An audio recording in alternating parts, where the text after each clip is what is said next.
This is where me paper, old-fashioned, does them, trying to get coverage.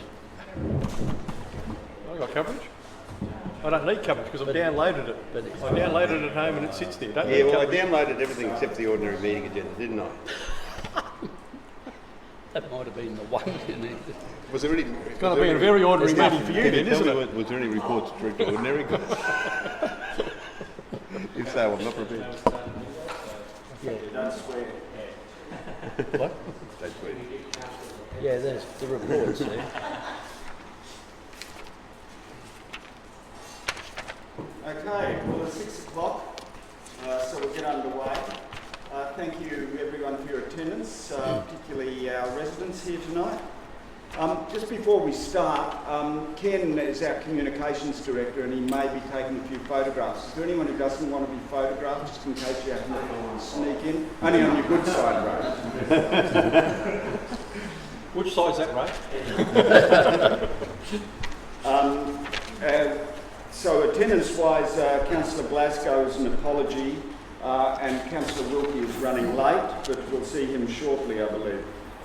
So we'll begin with the confirmation of minutes. So the first one is the minutes of the ordinary meeting held on the 19th of September. Moved Councillor Jackson, seconded Councillor Jurizovic. All those in favour? Thank you, that's carried. And the next one's the minutes of the special meeting from the 30th of September. Someone get a move? Moved Councillor Pardon. Do I have a seconder, please? Seconded Councillor Stockwell. I was waiting Just a in second. time. I was there. Motion, all those in favour? Thank you, that's carried. There are no mayoral minutes. Are there any petitions? I believe, Councillor Stockwell, you have a petition? I do have a petition. I have a petition which reads, it has been submitted both to the state government and ourselves, and it is rather brief. You're off screen apparently, Councillor Stockwell. Can you stand behind Councillor Pardon? I'm So you can nervous. see your beautiful face. Now I'm nervous, Mr. Chairman. Okay. It's in support of Kabi Rangers and Kabi River Rangers. And it talks about the summary is Kabi Rangers are about caring for the country and the animals within it. We urge you to give financial support to this program. The undersigned shows support for starting both the Kabi River Rangers and Kabi Rangers program. What follows is about 6 pages of signatures, and from what I can see, the majority of them are primary school students. So I presume it is something that's gone through an event, and I move that the petition be received and referred to the CEO for appropriate action. Seconded Councillor Pardon. I'll put the motion. All those in favour? Thank you. The motion's carried. I too have a petition. The principal petitioner is Ralph Rogers. It's an online petition that contains 476 signatories as of this afternoon. Welcome, Councillor Wilkie. Thank you. Apologies to me. That's all right. The petition reads, the recent airing of the national television programme The Bachelorette featuring Councillor Jess Glasgow has offended many residents. His public appearance as a Noosa Shire councillor has brought the Noosa Council and the Noosa Shire into disrepute. As the leader of the council, Mayor Tony Wellington is responsible for upholding the values of the people of Noosa and maintaining the council's integrity and credibility. The people of Noosa call on Mayor Tony Wellington to request in writing the Minister for Local Government, the Honourable Sterling Hinchcliffe MP, to take action to dismiss Councillor Jess Glasgow from Noosa Council as per the Local Government Act S122. The reasons to be included in the request by the Mayor include that 1, the Minister reasonably believes that a councillor has seriously or continuously breached the local government principles, and 2, the Minister reasonably believes it is otherwise in the public interest that a councillor be suspended or dismissed. We respectfully request this action to be completed as a matter of urgency by Friday 18th of October 2019. So I move that be received and referred to the CEO for appropriate action, which probably means he'll refer it back to me. Do I have a second of that, please? Second, Councillor Stockwell. All those in Can I favour? ask a question? Yes, certainly, Councillor Jackson. Can you explain what we are actually voting on? Are we voting on the petition's content, or No. are we voting on something else? Yes, so surely. Under standing orders, there is only one action that can be appropriately taken to adopt a petition, and that is to refer it to the CEO for action. So all we're voting on is approval for the petition to be passed to the CEO, and it's then up to the CEO to make a determination as to whether action is appropriate and what action that should be. So no, we are not voting in favour of the intention of the petition, only that the petition be received and referred to the CEO. So I'll put the motion. All those in favour? Thank you. The motion's carried. We move on to notified motions, and we have a notice of motion from Councillor Ingrid Jackson. You care to move it, Councillor Jackson? Yes, I would. Perhaps I should therefore read it out loud. And the motion I have put to Council tonight is that, in line with the Noosa Transport Strategy 2017-2027, adopted 15th of June 2017, the Noosa Transport Strategy 12-month progress report noted 19th of July 2018, and the e-Noosa Integrated Long-Term Transfer Proposal noted on 19th of July 2018. In line with those, that Council requests the CEO to provide a report and recommendations at the December 2019 round of Council meetings on A, the cost and method of commissioning a pre-feasibility study into constructing purpose-built park and ride parking stations at strategic locations on key Noosa Shire transport corridors. And B, a preliminary non-binding indication of where these stations might be located, taking into consideration the suggestions in the July 2017 Transport Strategy Update and the e-Noosa proposal. And C, the pros and cons of different models for constructing, maintaining, and managing these park and ride parking stations, such as by Council alone, through joint public-private partnerships, and or via private funding, and also opportunities for funding from other levels of government. Thank you, Councillor. I'm seeking a seconder for that. I'll second. Seconded Councillor Pardon. Care to speak to the motion, Councillor Jackson? Thank you, I will. First of all, I'll just talk about the issue. Council's Noosa Transport Strategy has a 10-year time frame from 2017 to 2027. In the same 10 years, the population of the Sunshine Coast Council area south of Noosa is expected to increase by 35%. That's by 100,000 to about 390,000. And the state government Southeast Queensland Regional Plan forecasts its population, that the Sunshine Coast population south of us will reach 495,000 by 2041. So inevitably there will be a lot more visitors and day trippers coming to Noosa, and that means a lot more cars and traffic congestion. My motion here is a bit like the issue is a bit like the climate emergency endorsed by this council a few months ago, which was about, not that there was an emergency right now at this very moment, but that the emergency was about making sure work was done to plan for the future. Similarly, when it comes to managing traffic and knowing that we're going to have a greater population south of us, council needs to be doing something now to plan and take action to prevent problems both now and in the future. So what's my motion about? The Noosa Transport Strategy says that, quote, consultants Parsons Brinkerhoff identified park and ride as a key strategy to manage traffic demand associated with travel within Noosa. This would provide visitors, employees, and residents with a location to park their vehicles before they enter the busy coastal areas, and hence reduce congestion and demand on local feeder streets. I'm recommending investigating options for park and ride parking stations in strategic locations along key Noosa Shire transport corridors. The objective is to reduce traffic congestion and make it easy for Shire residents and visitors to get to central destinations without driving in. My motion complements 3 other motions on today's ordinary meeting agenda, which are about public buses and council working with the Department of Transport and TransLink to improve public bus transport, which I believe is a good approach, but improving public buses is not enough. I have frequently talked about the need for what's called systems thinking, and that's about thinking about all the interrelationships when working to achieve objectives. It's like a jigsaw puzzle. If you don't put all the pieces of the jigsaw puzzle in the right place, it's not whole and it's not finished. And a key element that is missing in managing traffic is where people can park to catch buses, especially for the future. Residents feel they cannot go comfortably to Noosa National Park, Hastings Street and Noosa Woods during peak tourist periods. But without places to park to get on the free buses, it makes it harder to access for residents and visitors. There's not much public transport to and from the hinterland.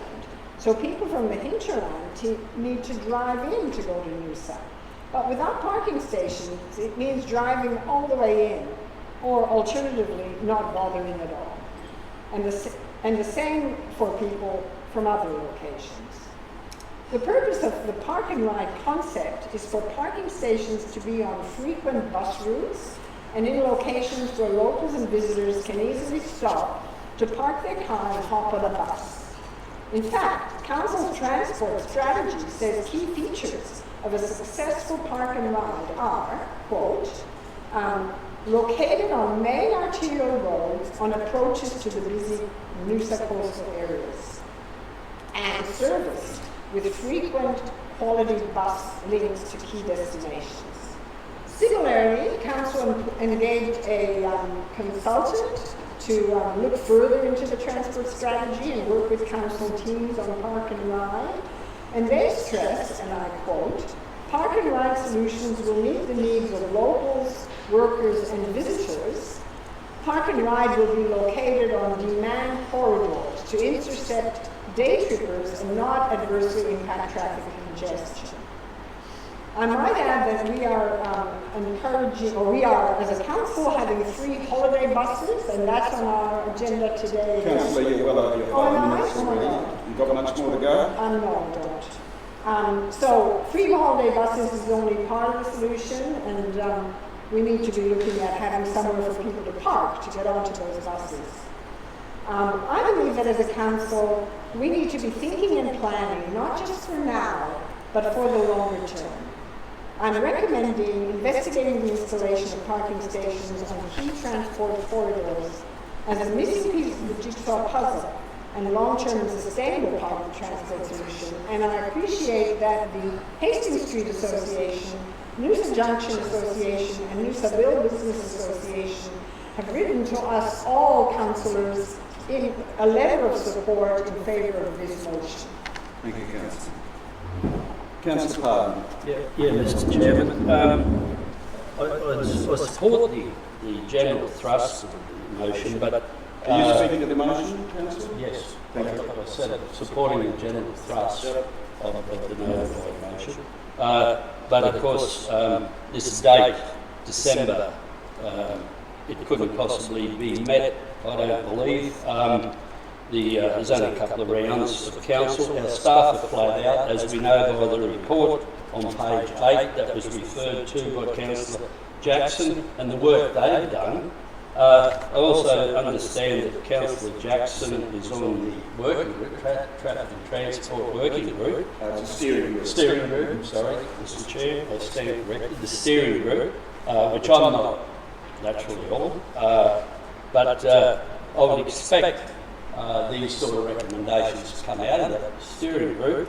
Councillor Jackson is right to say it's a matrix. It is a jigsaw, absolutely is. So what the staff have proposed on a report on page 8 is part of that matrix and jigsaw. And certainly on page 8 of the agenda, and the peak period traffic management plan, item C, it said, for example, approve the trial of a Noosa branded park and ride shuttle bus loop servicing Wyver Road, Noosa Parade, Hastings Street, Noosa Drive. So from the December 2019 to January 27. So once again, this is another trial and another bit of that matrix, if you want to call it that, or the puzzle. And there's many other recommendations on that particular issue. So also, the request for the Chief Executive Officer to form an MOU with Translate so we can actually do those type of things is part of the big picture 2 matrix. So I would expect in the future that what's in this motion, the notified motion, it's another part of it. So in the future, I would imagine this would happen, but it's still only one part. You've got to look at the whole, and this is still only one part of the whole in the fact that when we're doing these trials, as was said by Councillor Jackson, on main roads, etc., well, that's where we're running the free bus service. That's what the trial's about. And we don't even know yet if Translate's going to sign off on this MOU or just we're still in negotiations with them. So we do the trials, see what comes out of that, but the staff work between now and to have a report, the CEO's report, by the December 19 round, I would suggest it's not impossible in that timing. Had the timing been April, May next year, I mean, everyone knows there's local elections coming up over Christmas, etc., etc. So I just think, whilst the thrust of it, I expect this to happen in some form, but what I really expect to happen is someone to look at the total, all the work we've done, and then the whole plan. This once again, to look at parking stations is only one segment in the whole. So we really, if we're going to go out there, I think we'll go out with a total package, with all the information once we've done the trials. We'll have a lot more to put in a report, what worked, what didn't work, and what opportunities we have, and do we need the parking stations, all that stuff that would be part of this motion if we do a feasibility study into constructing park and ride stations, etc. So I just think, whilst it's part of it, the timing, I can't support this motion because really until this other work's done in the agenda, I just think it's too early to do that. Thank you.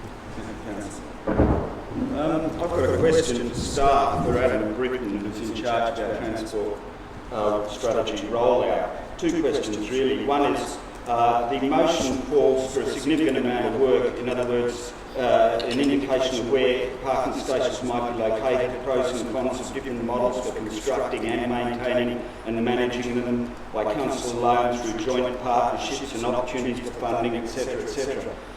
If this work was to be done, firstly, could it be done by the December round of meetings? And secondly, what impact would that work have on your ability to be able to provide the transport strategy rollout for Christmas for the peak period? That's a question to the Chair. No, we wouldn't be able to do it by December round, and we'll basically get all of our resources. So what you're saying is by applying your resources to this, that would seriously impede your ability to be able to provide what you're intending to provide over the Christmas holidays. Have not actually been completed, so the endorsements that we're receiving tonight, the actions still need to be taken out of those reports. So we haven't completed the things that we those recommendations. They need to be attended. It's not, the reports is not complete the work. The work needs to actually be completed between now and December. So we are generating 1.6 FTE on the transport strategy staff, so there is a lot of detail in these reports. That would be as on our current tasks, which is detailed in 3 reports. Thank you. If that's, Speak louder. Adam, if that's the case, would there have been a better time frame that could be within this motion?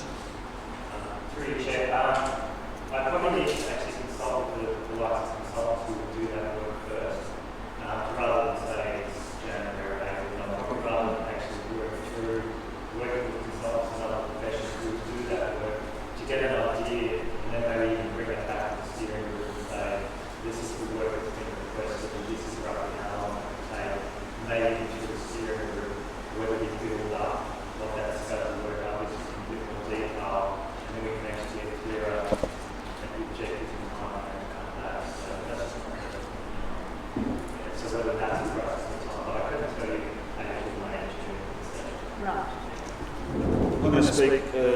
against the motion. It doesn't quite have the gravity of the climate emergency, though it was an interesting analogy, Councillor Jackson. Regardless of the merits of the idea, to my thinking, a better and more collegiate way of dealing with this matter would have been to raise it at a Transport Strategy Steering Group meeting. The steering group team consists of staff, community and business stakeholders, councillors, including Councillor Jackson. And the function of the steering group is outlined in the terms of reference. And the terms of reference say it is to provide guidance, endorse budgetary strategy, define and realise benefits, monitor risks, quality and timelines to ensure the delivery of the strategy's projects. And amongst the roles of the steering group are to assess scope alignment and ensure effort and expenditure are appropriate to council and stakeholder expectations, and also to provide information, advice and recommendations to council. By bringing this matter to council as a notified motion, I think that Councillor Jackson has chosen to bypass the steering group in its very clear role. The terms of reference instruct individual members of the steering group to, quote, help balance conflicting priorities and resources. But by bringing a notice of motion, those resources and balances have not really had an opportunity to be aired and ventilated and considered by the steering group.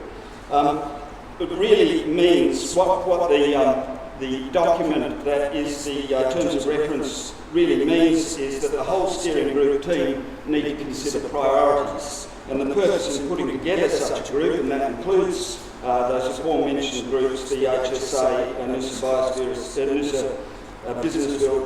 Business Association, Noosa Junction Association, etc., plus others, Noosa Parks Association and others are on the steering group. The purpose in putting that group together is to ensure that one person's opinions and priorities don't actually dominate. Rather, there is a roundtable discussion to set the priorities, and that group is supposed to make recommendations to the council, not individual members of the group.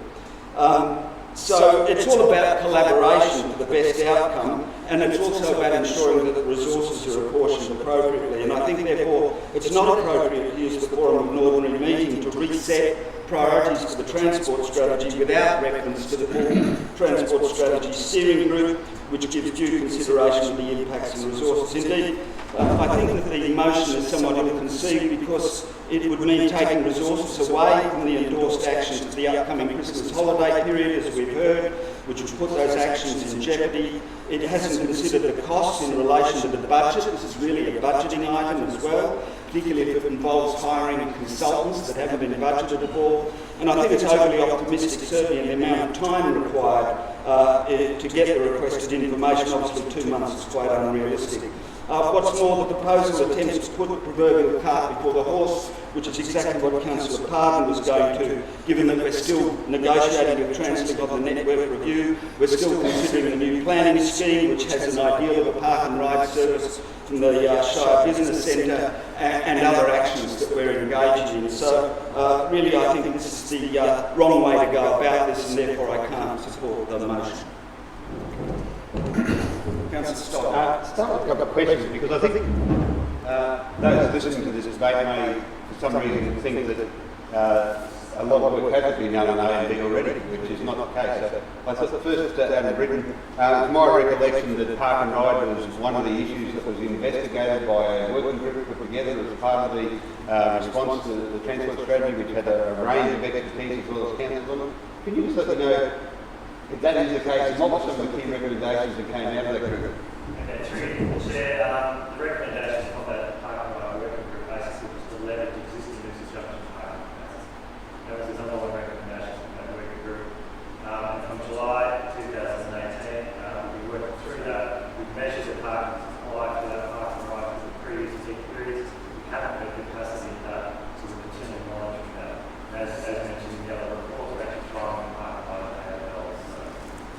And so when you say we haven't reached capacity, that would suggest there's not current demand for a built structure. But in the long term, have we thought where there might, have we looked at where long term there might be sites for park and ride structures? I haven't been involved in the previous investigations, but I do believe performance did do investigations on other multi-level.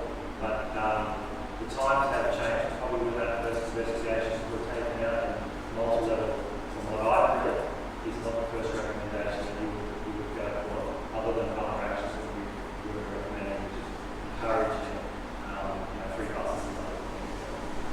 And just one question now to the Director of Environment and Sustainability. Am I right in suggesting that the draft plan that's currently in front of the community has at the Noosa Shire Business Centre allocated a precinct for a transport centre or a transit centre, and that part of that concept would be parking for a park and ride facility?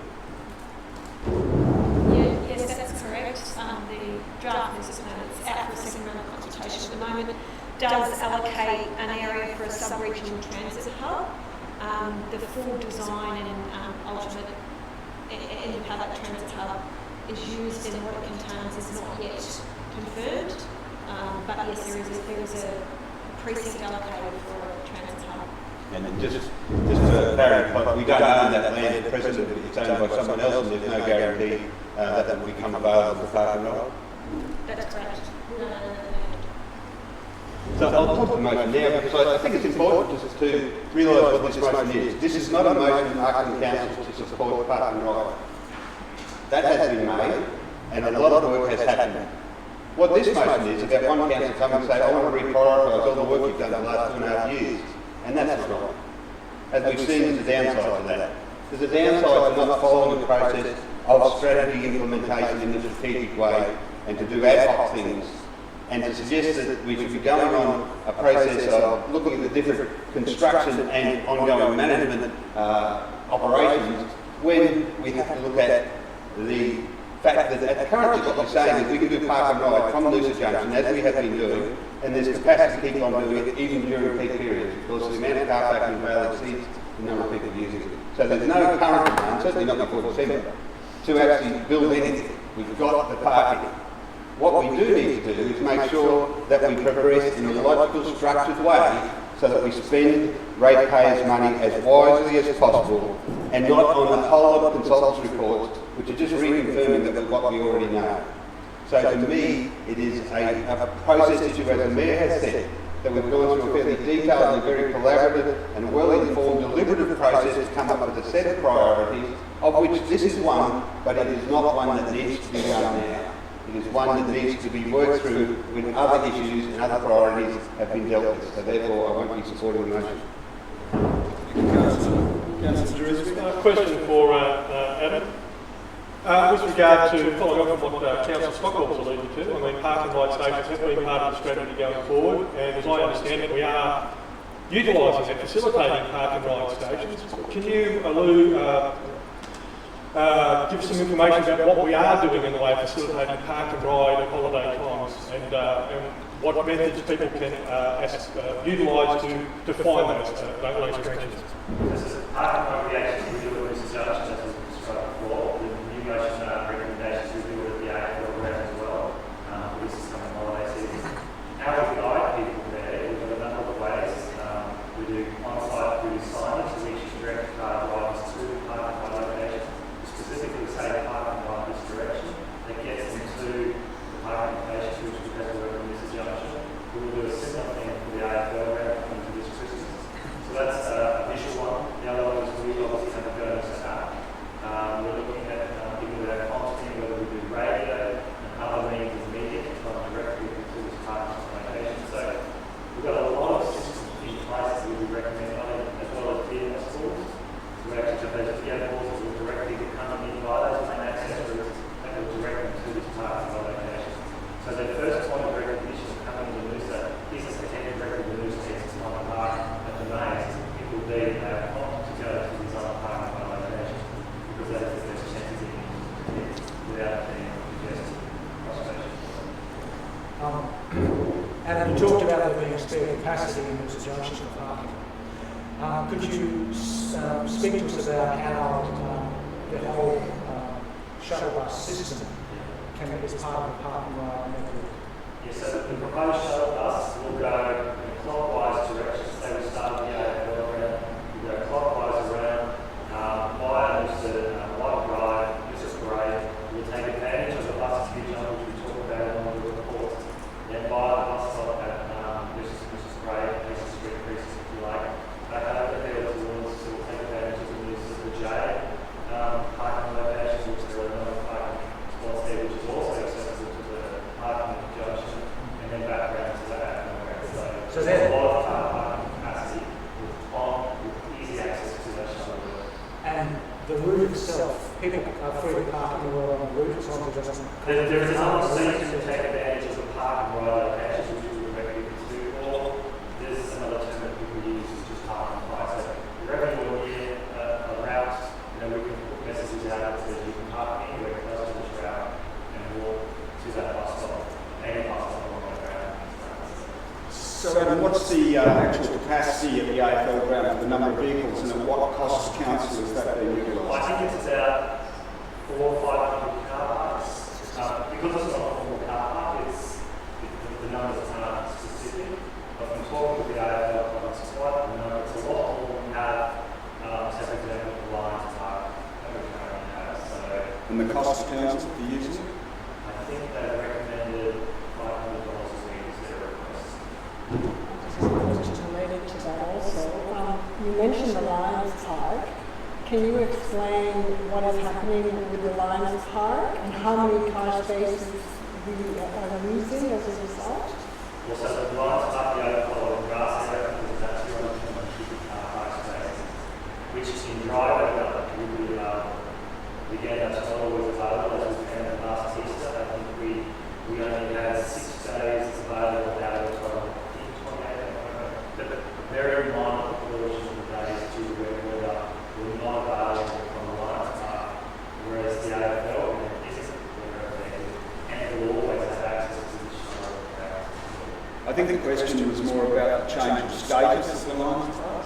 That's correct. My understanding was that we have been using the Lions Park for many years, and there are 250 car spaces there. And my understanding is that perhaps it is no longer going to be available. No, so we had letters written from DNR and these that do not support the council using that as a main park site.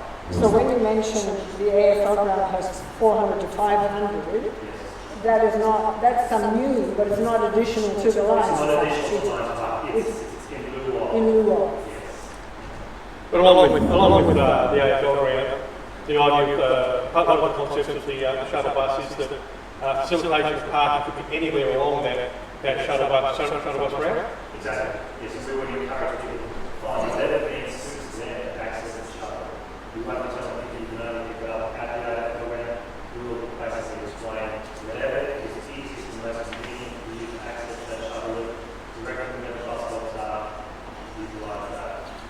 And as this is a trial in its first year to utilise the shuttle bus service with approval from Translink and the AFL grounds in conjunction with that, along with all the other park and ride facilities that you've already mentioned, I assume that at the end of this period, there'll be some sort of means of assessment to see if it's worked and whether that is a likely location for a park and ride station for the future. Exactly. So we'll be obviously taking numbers of the parking capacity, of the oversupply, how many people are attached to the bus.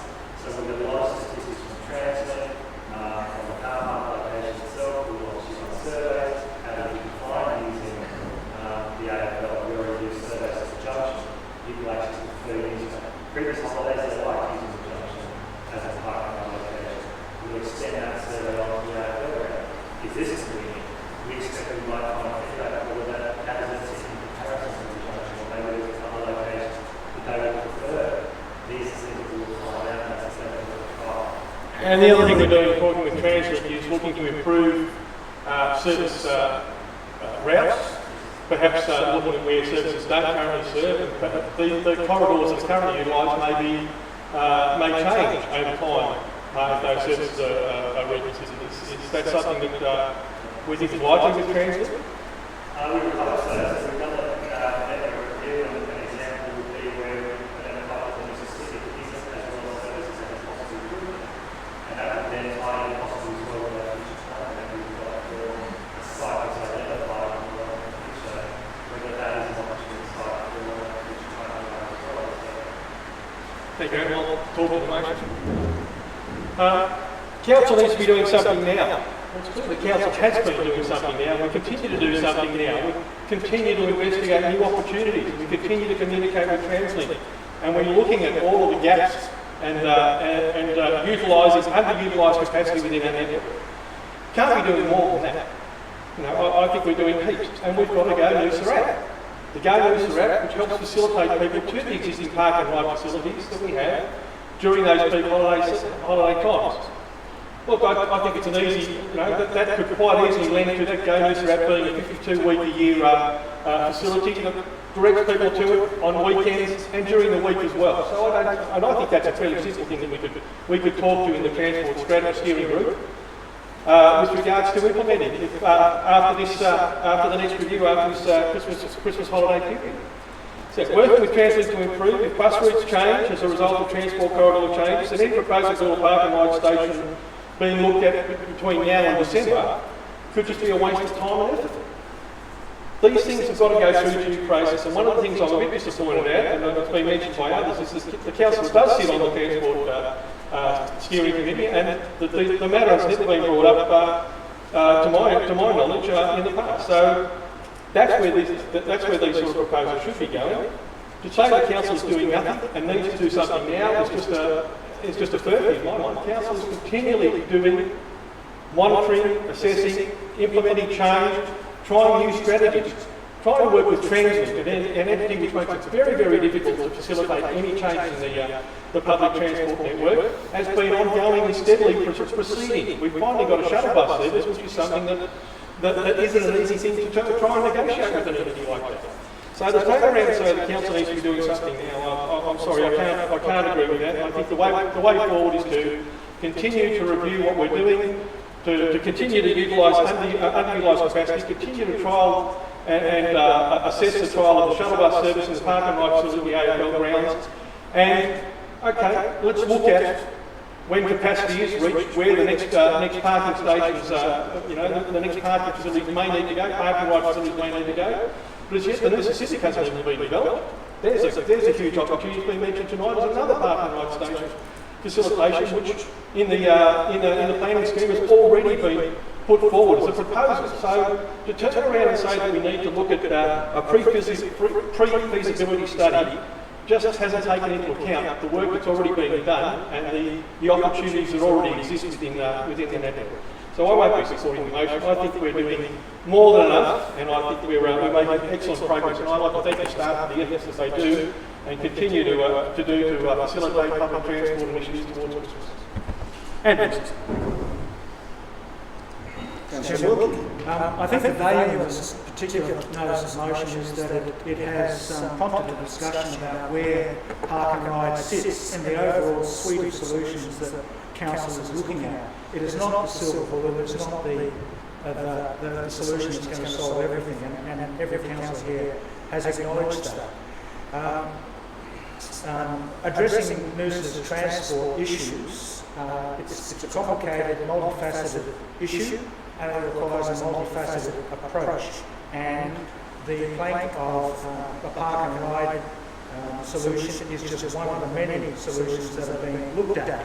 On page 8, as Councillor Palmer said, of this agenda, Council is looking at ratifying and budgeting and authorising staff to pursue a whole raft of initiatives for this Christmas, including a new initiative, which is the clockwise shuttle bus loop. And with all other initiatives, once they're introduced, there's been a systematic process where the new initiative is monitored, it's measured, and then it's reviewed, and the findings are weighed up and balanced against all the other aspects of the integrated system we're looking at, and then new aspects added to it. And look, just personally, there are other aspects of other solutions that I'm personally very fond of, but I'm wanting that to come through the proper process after coming through the Transport Reference Group, properly funded, properly budgeted for, properly understood how it fits in the overall package of what we're going to introduce before I support it. One of the reasons why notices of motions tend to fail or don't get passed unless they're modified by amendment is that they tend to come from left field. Unlike all the other items on the agendas that we have before us, which have been available for 2 weeks for residents and ratepayers as well as councillors to read and understand, is that they appear on the agenda at the last meeting in the council round, unsupported by staff advice, They rarely come through proper processes involving staff and staff working groups and council working groups, and so they tend to be a left field item. But the value in this particular one is that it gives us an opportunity to talk about how park and ride is just one of the raft of solutions this council is looking at. And my understanding from the discussions that we had is that big infrastructure solutions are the last one you go to. You try to modify the existing networks, find smart solutions, and I still question whether large multi-storey concrete infrastructure, which will change the Noosa landscape forever, will end up being really necessary. But I'm sure there'll be an appropriate time when a feasibility study for park and ride will be suggested through the proper channels. Thank you. Thank you. Councillor Jackson, care to respond? I certainly do. Yes, I care to respond. Look, first of all, I know my motion had a lot of words in it, and I think councillors might have a bit of difficulty understanding all these words. There's a lot in there. I really wasn't asking for a huge Rolls Royce. I think, there is a little bit of a tendency to use strawman arguments, and what I was asking before was simply to get some staff advice on the way forward. I didn't ask for a pre-feasibility study. Of course, that would be a very expensive budget item. I simply asked for an understanding of the cost and the method for commissioning a pre-feasibility study. I wasn't asking for a pre-feasibility study. I asked for an indication of where stations might be located, taking into consideration what's already been written in the strategy and what's already been written in the EU proposals and the Noosa Transport Strategy update. There may well be no need to add anything to that. There's not much work there either.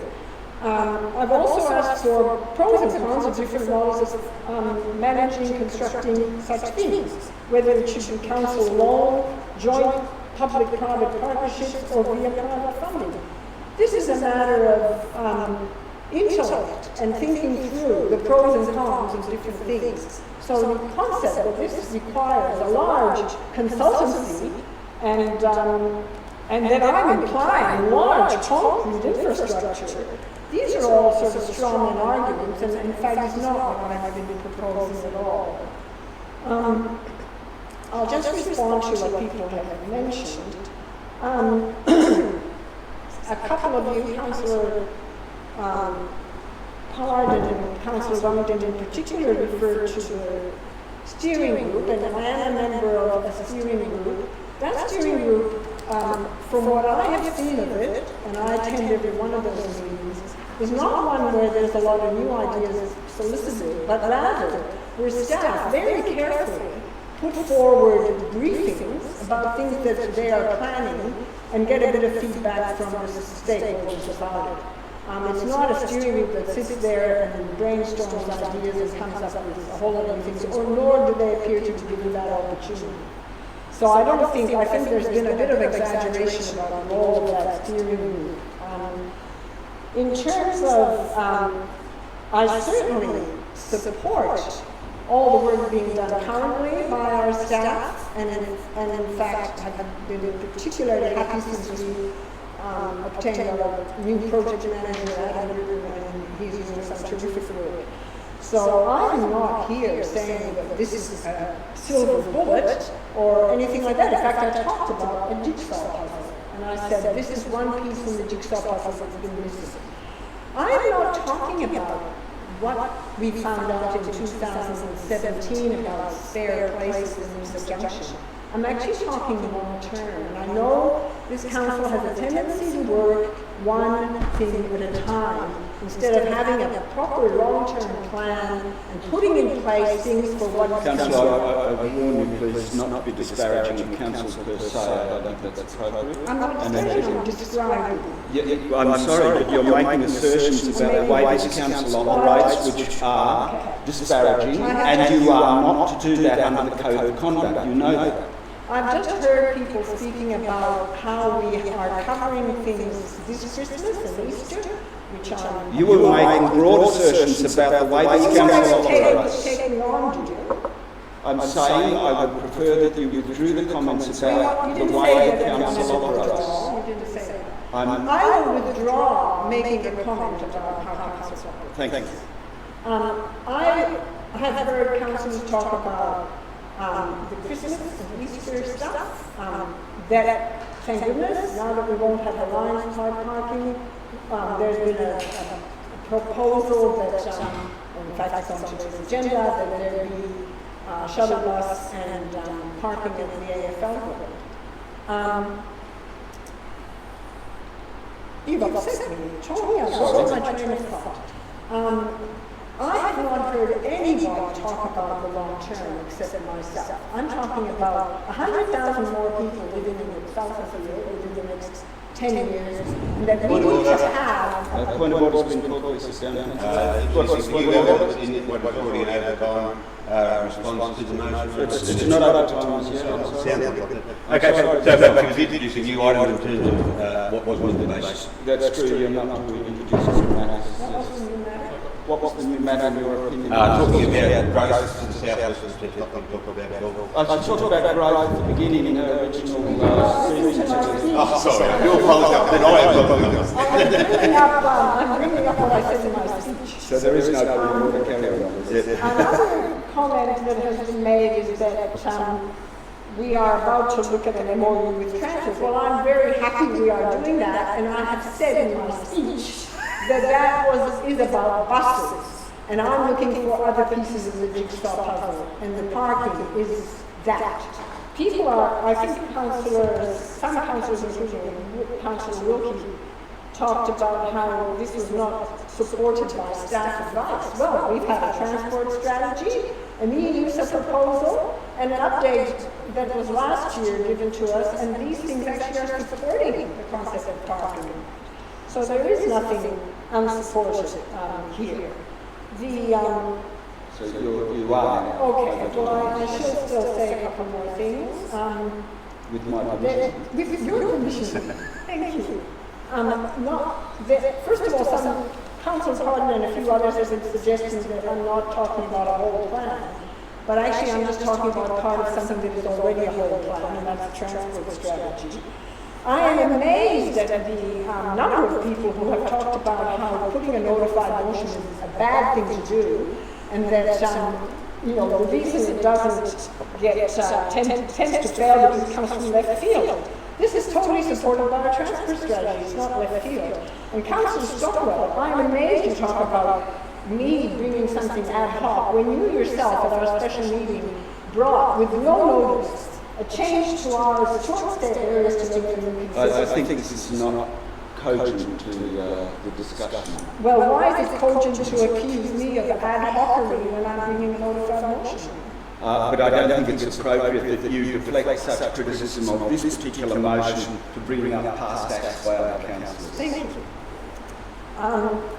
You are now well and truly out of time. Have you got more? Well, I think I've probably covered most of the issues. I think that I'm disappointed because I believe I have put something forward that is part of the transport strategy. I have put something forward that will complement the future for Noosa. I'm very happy we're doing something now, but I'm talking about planning forward. I don't think I've put forward something that is a huge Rolls-Royce consultancy requirement. And it's disappointing that the council does not wish to support something that will complement the rest of the 3 items that are on the agenda. Thank you. I put the motion. All those in favour? Councillor Jackson. All those against? Councillor Stockwell, Hardin, Jurizovic, Wilkie and Wellington. The motion is lost. We move on to the agenda. There are no presentations, there are no deputations, so we go on to the committee recommendations. For those in the audience who aren't familiar with the way the council operates, we have 2 what are called portfolio committees, a planning and environment committee and a operation and what's it called? Services and operations committee. Services and organisation committee, which contain half of each set of councillors on each. and we also have a general committee, and all of those precede the ordinary meeting. The purpose of the committees is to make recommendations only to this ordinary meeting. Anything can be re-litigated, but generally speaking, most of the committee recommendations sail through at the ordinary meeting because the committee's recommendations are generally sound.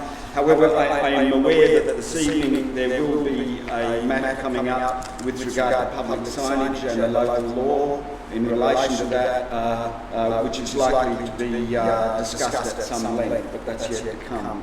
So we go to the Planning and Environment Committee recommendations, and councillors know to call out and stand if they want to deal with any of these separately. The first one is a material change of use for a commercial business ancillary dwelling unit and reconfiguration of a lot at 36 and 40 Hofmann Drive, Noosaville. Item number 2 is a request to change development approval for extensions to the RSL Pub at 5 Memorial Drive, Tewantin. Councillor Starr. Yes, being a life member of the RSL sub-branch, I declare a perceived conflict of interest, Mr Chairman, and I wish to vacate from the meeting. Hope it's not raining. I tell you what, we're great, drowned, bloody. And while I'm sitting, I obviously declare that I have a perceived conflict of interest in that I am the Vice President of the Noosa Lions Football Club and the Noosa RSL sponsor that club. However, I believe I can consider that an impartial and in public interest and a request to remain in the meeting room to participate in debate and vote on this matter. Any questions, Councillor Scott or Councillors? Someone like to move? Councillor Jess. I'll move that councillors note see conflict of interest to Councillor Stockwell. Result this represents a perceived conflict of interest in the matter. Councillor Stockwell may remain in the room to participate in the debate and vote on this issue. Have a second to that? I'll second. Councillor Wilkie. Anyone wish to discuss it? Just to refer this is the first time this matter for the Tewantin RSL has come before us, and that the council has declared a perceived conflict of interest in this matter. I believe we've discussed the matter at length, and I'm quite happy for Councillor Scott to continue to remain in the room as he has done on all other occasions. Thank you. Anyone else? I'll put the motion. All those in favour? Thank you. The motion is carried. Councillor Stockwell. I would like to move a motion on this matter, if you can bring it up, please, Father. I'll read it out. Thank you. The council note the report by the Coordinated Planning to the Planning and Environment Committee meeting dated 8th of October 2019 regarding the application number that on there for a minor change development permit with material change of use for extensions to RSL Club situated at 5 Memorial Avenue to 1, described as Lot 10 on SP 273411, and refuse to change for the following reasons. 1. The proposed works do not represent a minor change in development approval because the change results in substantial different development as the increase of game machine increases the severity of known impact with regard to social harm. 2. The proposed increase in game machines changes the form of development so that the gambling component of the use is in excess of that which a reasonable person would have expected when the application was originally advertised. And 3. The proposal results in incremental growth in gaming machines which is not supported due to concerns regarding community well-being. Now the second for that. Second, Councillor Wilkie. Care to speak to Councillor? I shall. So, councillors, when this development was approved, we had a staff report. The staff report said there would be no increase in the number of gambling machines, as was noted in the plan of development application. They did note that because the site was in a community user zone, that it had proposed a plot ratio well in excess of what would be appropriate for other commercial developments in the Tewantin locality.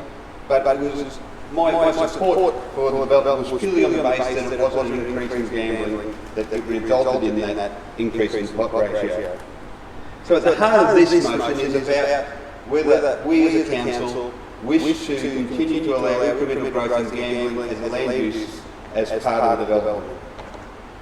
I think at the heart of it is that we know that problem gambling is a significant social problem around Australia, and Australia has the highest investment per capita by a long way of any country in the world on this problematic gambling. In 2018, it was reported in the Brisbane Times that of the 42,290 operating poker sheds in Queensland, that they made a $2.2 billion was invested in those, or played into those electric gaming machines in that month. This equates to approximately 4,335 gaming machines per month. So if we look at the original 180 and what is now proposed, which is 210, an increase of about 17%,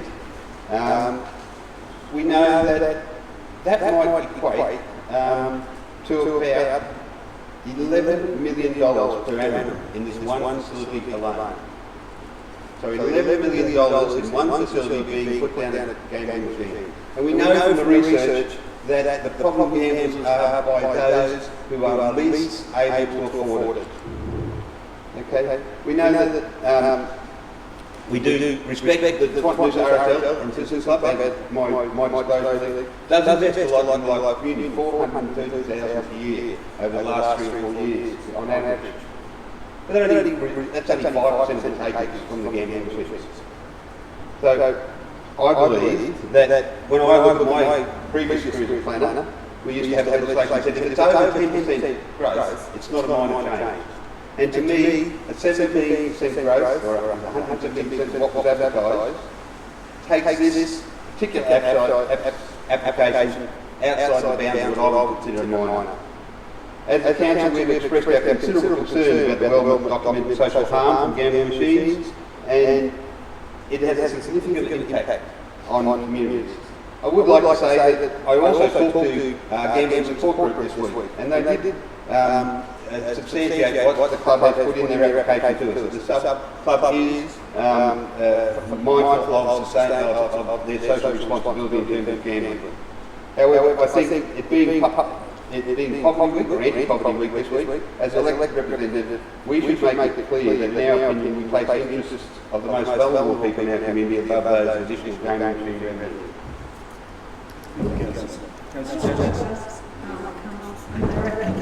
Director Kim Lawley's questions. Certainly.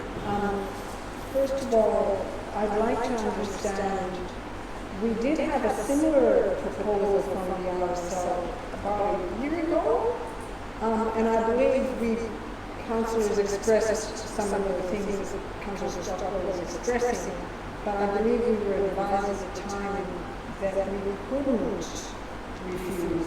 And could you please explain that and how that relates to this current proposal? Sure, through the chair.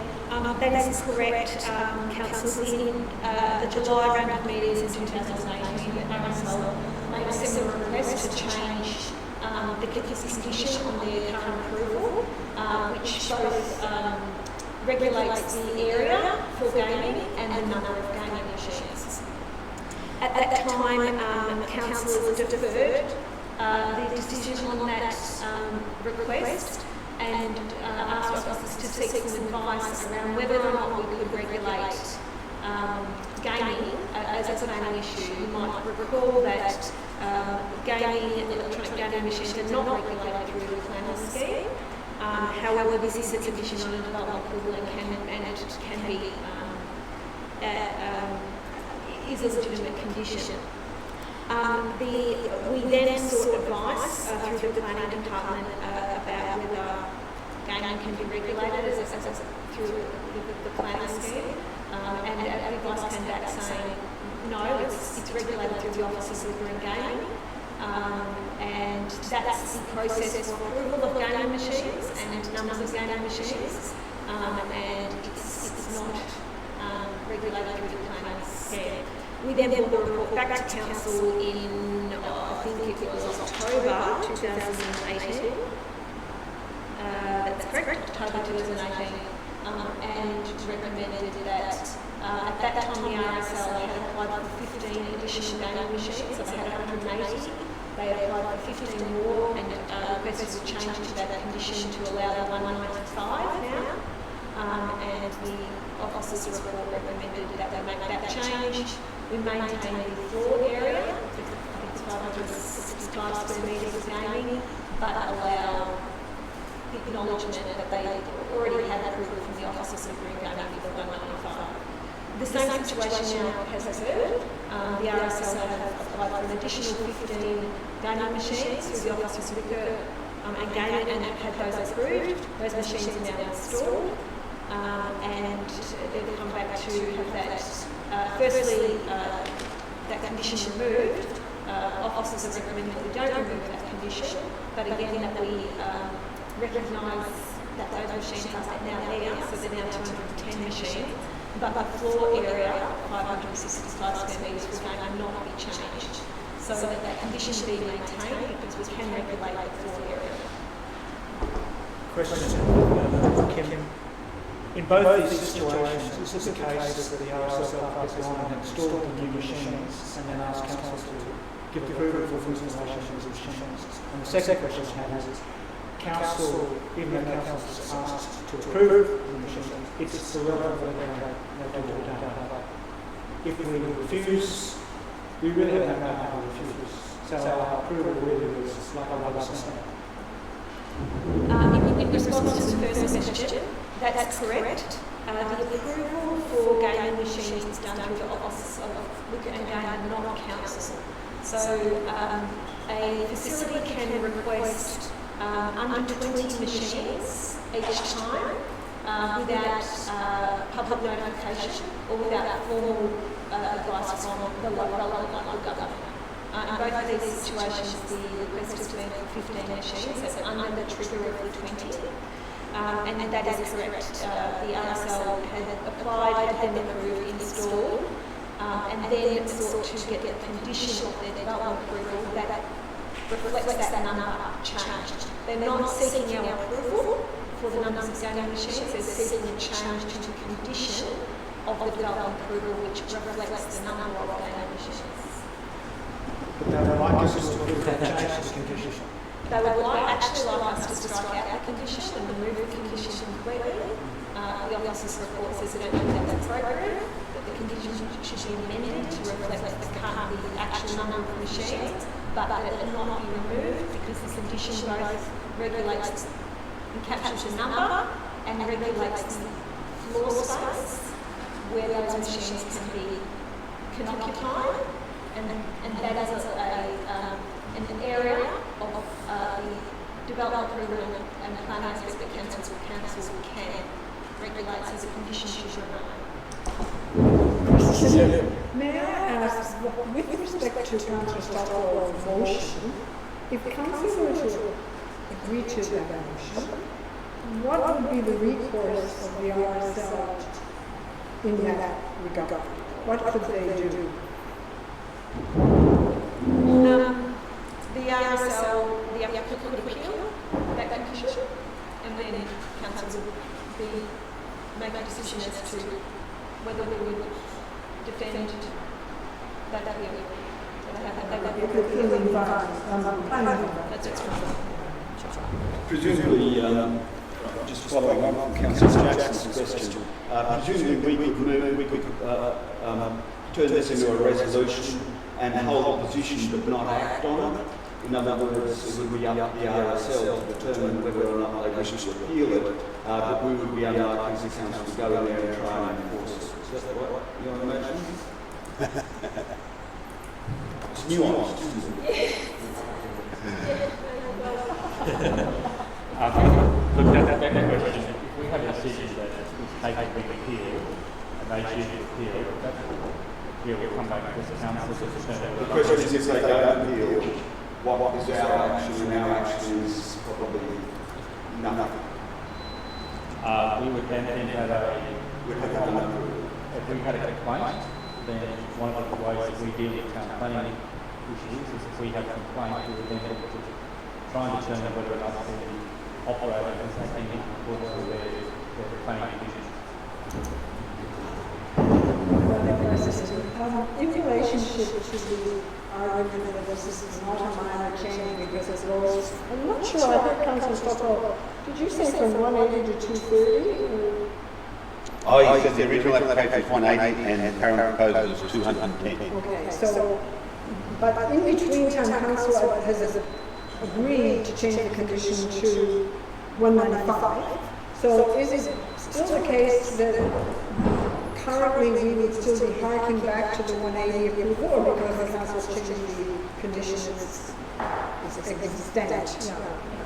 Yeah, that's correct. The October decision changed that condition. So the current condition of development approval allows the 195. So that's our position we're going from now. And this assessment of the latest request goes from the one condition that reflects the 195.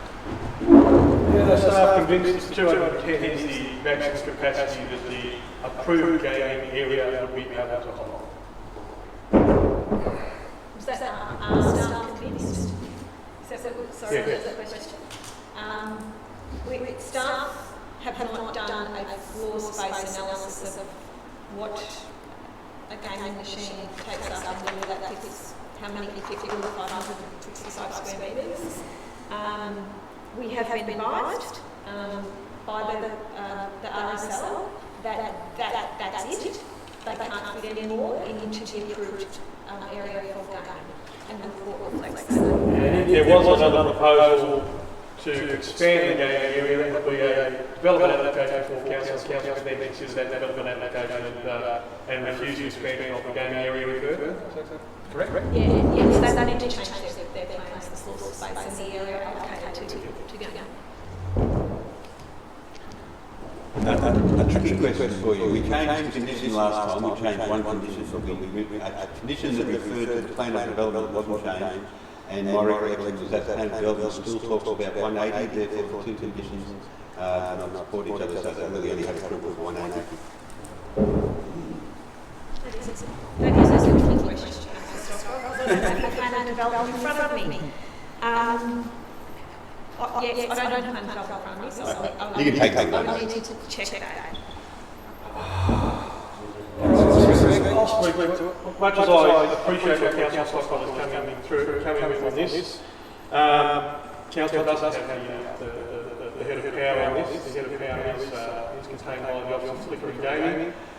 But Council has taken steps to try and make changes to the Land Use Act and has put proposals forward and to the state to consider the changes, and so that Council can consider the impact of an increase in gaming machines at any one facility and its impact on our community. As I said, I do applaud the councillor on trying to make that point well known and to protect those more vulnerable people that are prone to gambling addiction within our community. But given that this is likely to have no teeth, it could be appealed, subject council to a further legal action, of which we have, where we have no power to act. I can't support the motion, but I do support the council's intent.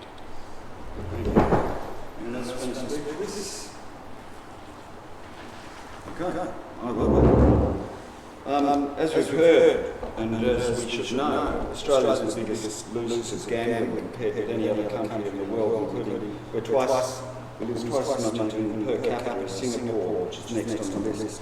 Almost half the $24 billion that are annually lost to Australians are lost to gaming machines. Research shows that for every 5 people using poker machines, one is experiencing high levels of harm and more are receiving moderate levels of harm.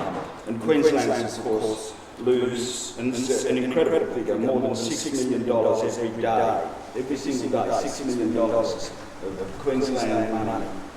People's hard-earned cash goes into poker machines. There's a strong correlation, unfortunately, between gambling machines and family violence. There's been research in Victoria that shows that people with gambling problems are more likely to be perpetrators of violence towards family members, and there's a direct and significant association between the number and accessibility of gaming machines in an area and the rate of family violence incidents reported by police. In the past, Noosa Council has taken a principled stand against gaming machines. We've chosen to advocate, I believe, for a fairer society where highly influential gaming industry no longer causes social and economic harm in our community. Whenever a club or pub claims they need the revenue imposed to support the community, I believe they're being incredibly hypocritical. Pokies do significant social harm. the costs the community far outweigh the support the clubs and pubs claim to provide.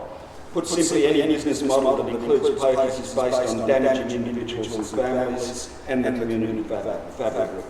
Across Australia, some businesses and entities have finally got the message. I'm pleased to see the supermarket giants, AFL clubs, etc., pulling out of the poker machine business. And thankfully in Victoria, some RSLs are also doing the same. Interestingly, veterans in particular are calling on RSLs to divest themselves of pokies because they can see the damage that's being caused, most particularly to veterans suffering from mental health issues such as PTSD.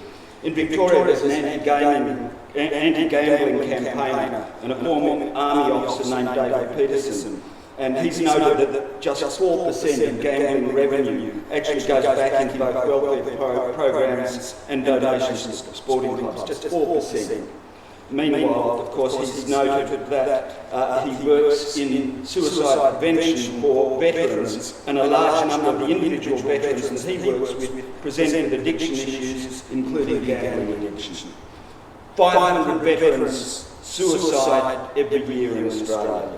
RSL clubs that run mini casinos as gambling dens with rows of pokies are not helping veterans, but may in fact be increasing the number of veterans who suicide due to gambling problems.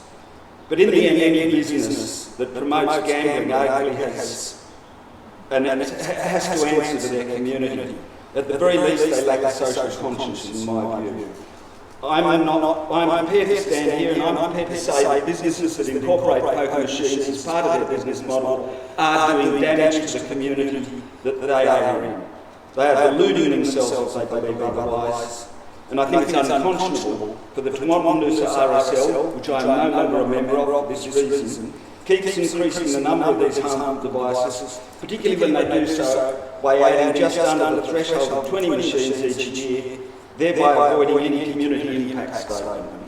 I accept this decision may be difficult to defend, but I also believe there's an important symbolism that we're going for here and that Councillor Stockwell is championing, and I support that principal stance. So although this is going to be a very difficult thing to defend, I think we need to draw a line in the sand. We are getting nothing out of the LGAQ as a result of our motion, our successful motion at their conference, and we have got nothing from the Attorney General in response. Absolutely nothing. We've been stonewalled. So we have to take a stand, and the only way to do that is to stick our jolly necks out, so let's stick them out as far as they go. Thank you. Anyone else wish to speak? You can close Councillor. I couldn't improve on your summation. I'll put the motion in. All those in favour? That's Wellington, Wilkie and Stockwell. Those against? Jerizovic and Jackson. The motion is carried. Can we invite Councillor Parker?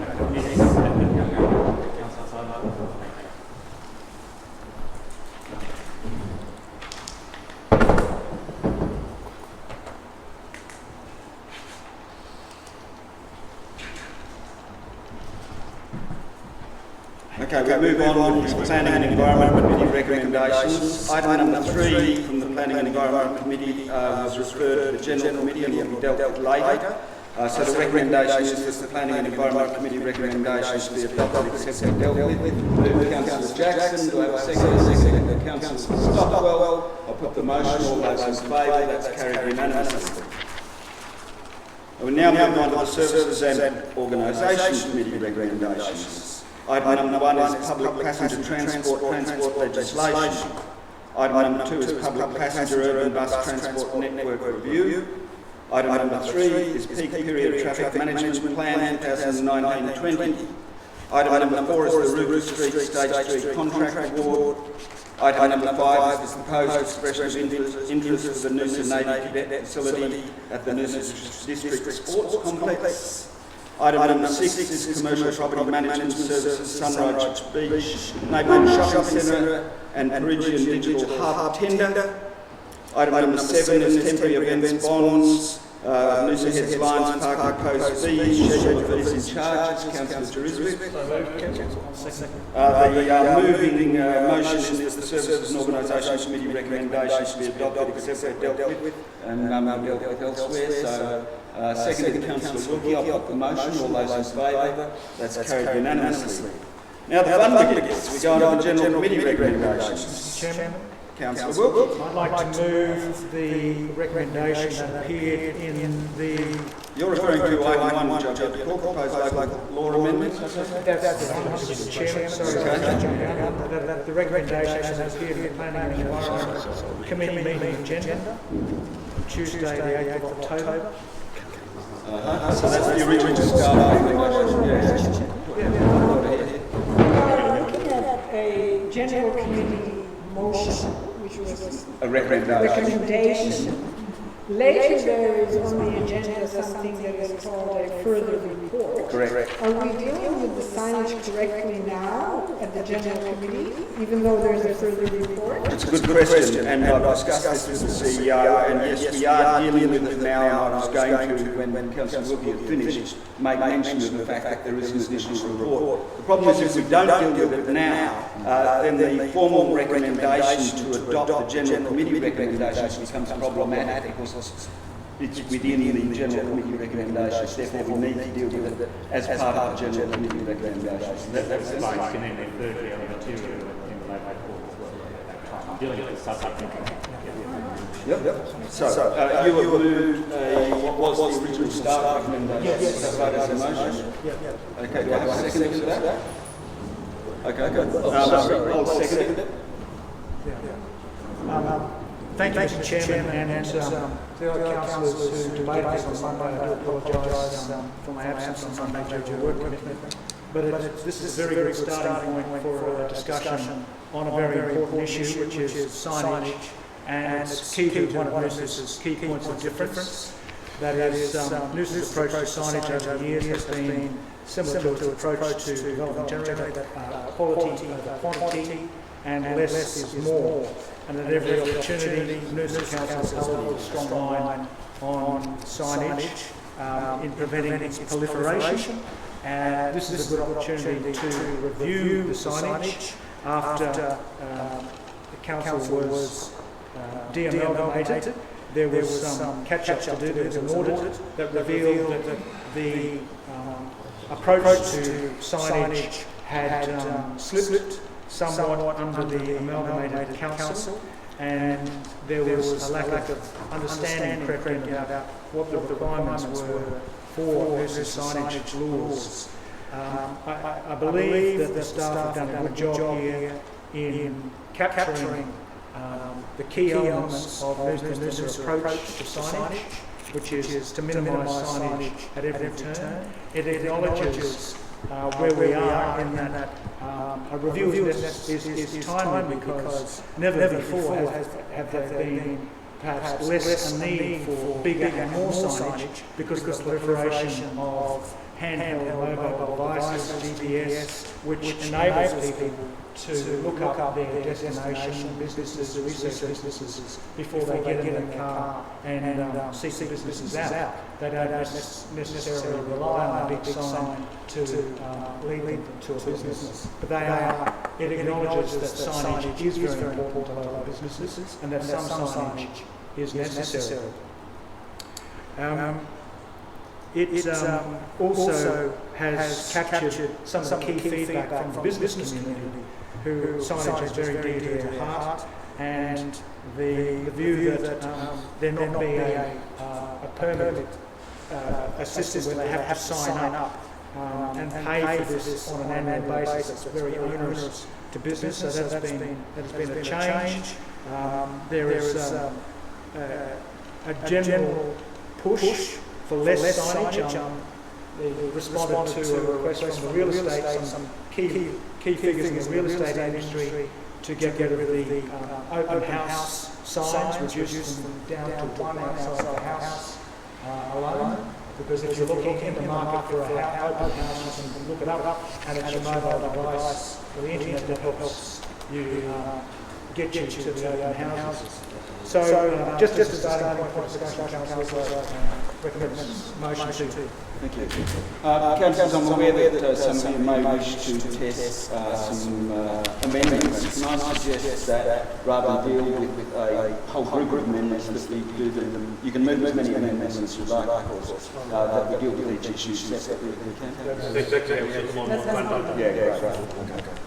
So, anyone else wish to speak to the motion, or does anyone want to move the amendment? Yeah, sure. Or maybe Kim, or perhaps Anita. In May, there was a recommendation to amend slightly the size of the signs allowed in industrial areas, and that has Noosaville and the rural industrial zones. Can you perhaps explain a bit about why that originally was proposed, that changed from 4 square meters to 6 square meters sign? In recognition of the design of the landing industrial, and this is building size of building size that the 6 square meters is probably capable on my level to the best size. So that location Can I also ask, was that, I understand that the proposals had been for 6 square meters in the industrial area, but that would have still meant maintaining a 10 square meter total of signs on that same property. So they, even though they could have a 6 square meter, in addition they could only have up to 4 square meters.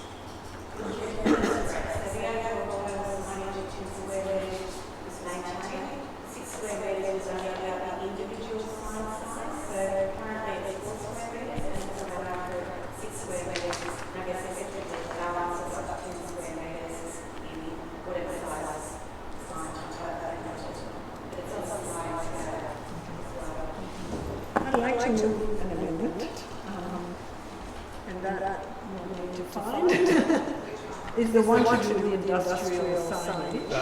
Paragraph 8. Sorry, 13. X111. Yep. That's it. Okay. So this is the amendment. Hang on, when you're ready, I'll get Councillor Jackson to read it out, please.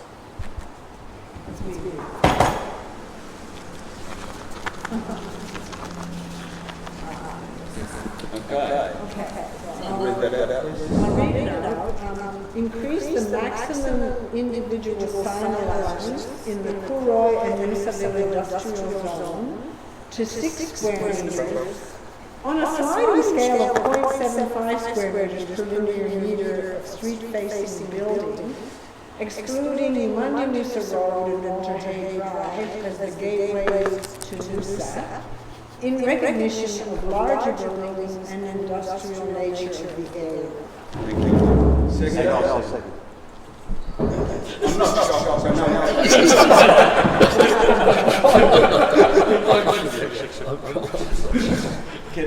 I'd like to ask a quick question of Anita or Kim. The wording of this motion that amendment that I'm putting, is this the exact wording of what was proposed in the staff report and recommendations in May?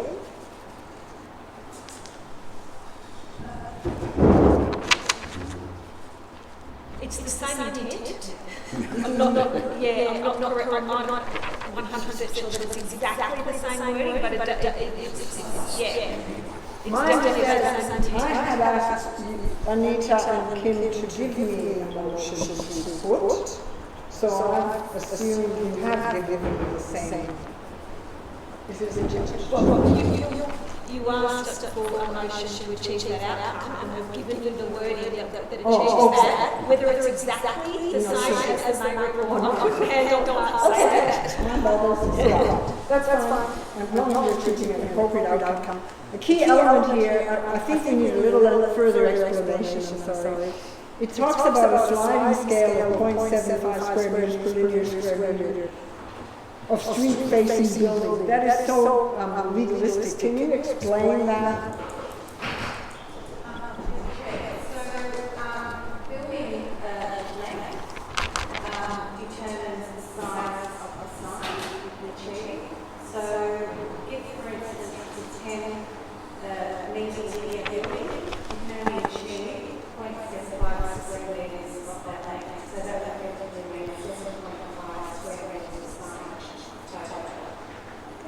So does that mean that a smaller frontage would mean might limit how big the sign could be?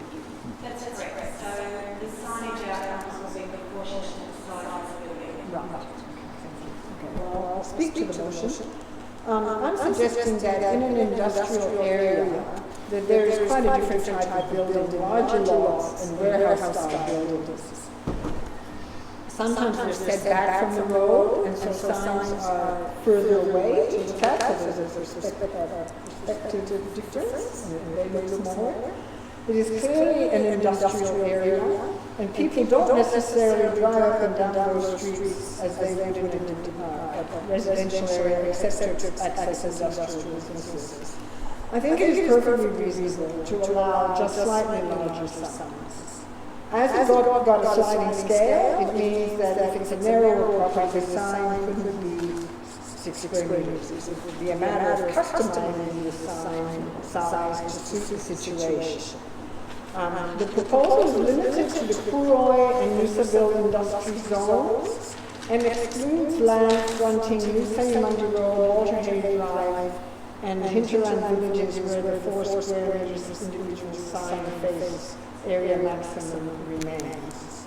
I think the proposal that the staff put before us in May, and I'm putting it again now, is reasonable.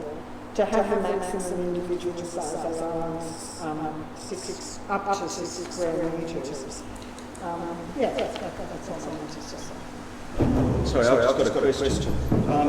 Kim Rawlings, in terms of how this differs from the current situation with regard to signage in the industrial area, can you explain, please, where our staff are at in the audit of signs in the industrial area and what impact this will have on directions they've already given to property owners and businesses in the industrial area? So the existing situation is that the maximum sign face is 4 square metres. This proposal is changing to 6 square metres. The audit that's going on at the moment hasn't actually reached the industrial area. So currently the audit is in Noosaville, and obviously the industrial is part of Noosaville, but focusing on the river and some of the commercial areas. So in actual fact, we haven't reached the industrial area as yet. Something in relationship to that. I was looking back to the May report that the staff put to us. There seemed to be an indication that one of the reasons for suggesting the slight increase in the industrial areas was on the basis of having assessed compliance issues in the industrial area, and it seemed like a reasonable solution. So can you speak to what that was? Is it the reason for that before? Like I said, audit has been in the industrial area, so we haven't done an audit of compliance in the industrial area. There has been some situations where we've dealt with signage through development applications in the industrial area, and through some of those processes, signs have been larger, requests for larger signs because of the context of the zoning and the nature of the size of the lot and the nature of the size of the building. So the reference that you refer to from that neighbourhood would be considering those sorts of issues. The audit hasn't gone to the industrial state. With regard to the audit being complete, did the audit take into account the current situation with regard to A-frame state signs and any other elements that have been changed from the original signage regulations compared to what's in the current recommendation? Sorry, Councillor, the question is, has the audit taken into account, given the audit was not complete, has the audit taken into account? Have they dealt with elements of inconsistencies with the current signage laws in relation to A-frame, state signs, community signs, or any of the other elements that have changed from the existing signage laws to what's currently proposed? Yes, it has. Absolutely. The audit has occurred in Noosa Junction, Hastings Street, parts of Noosaville, Tewantin, and yes, all those signs have been completed. So as a result of any changes here, i.e. the removal of A-frame signs, for example, would the compliance officer have to go back to all of those businesses he's already listed and deal with that issue again? No, the audit at the moment is dealing with the current situation, which allows for one A-frame or a teardrop sign. So that's been the basis of the audit, compliance against our current scenario. If things are to change, then yes, we would need to look at how they change and what that might mean. Thank you. Okay, Councillor, we have an amendment. Councillor Jackson has spoken. Yes, Mr. Chairman. Yeah, I'll support the amendment, Mr. Chairman, and that's no surprise, I guess. I suppose, in a way, looking back, I was always interested in precincts, if you like. I thought the industrial estate be treated as a separate precinct for all the reasons. I mean, it's an industrial estate, larger buildings, etc., factories, etc. So, obviously, signage on a little shop in the street in the CBDs is one thing. But in an industrial estate on large buildings, I didn't have a problem if the signs were larger. It sort of made sense for me to treat that as a separate precinct, so I've been fairly consistent with that, so I'll support this amendment. I'm supporting the amendment because I believe my view on signs is all about potential character around our shire. And I believe when you look at what is proposed here, you look at the bulk, the scale, and the locality, that the increase from 4 metres to 6 metres will not have any impact on character. I think it is important, however, I wouldn't have supported if we didn't have the two main arterial roads excluded from this, because you don't get a second chance in first impression, and I think it's really important that as you come into this, you get it in a small scale and good quality. So I support it. Thank you. Anyone else wish to speak? Yeah, I'll be supporting the amendment. Council briefly defended its stance on signage in one with Noosaville Shopping Centre, and second with one entity within the industrial estate. And the issue of visual analysis was brought up. So there are other ways and means of considering signage and the size of signs. This isn't a significant increase, it's an increase only within the industrial area where the built form of the buildings is to a scale and allows that signage to be in scale with regard to the street frontage up to a size of 6 square metres. Now there would be a number of buildings that exceed, that are quite sizable around the place, probably Bunnings is one of them. I would imagine have approval to exceed the norms of our signage. Normal, of course, we're moving 10 square metres, and I dare say there are other examples as well. So, to enable some of the larger scale buildings within the industrial area to review their most prominent sign, which would then reduce the remainder of the signage on the site if they did go to a 6 square metre size of sign as their main sign. I think is a reasonable. Just clear, I believe Bunnings was approved under the Sunshine Coast and amalgamated council, not under the Noosa Council. Can you confirm? Yes, I believe that's correct.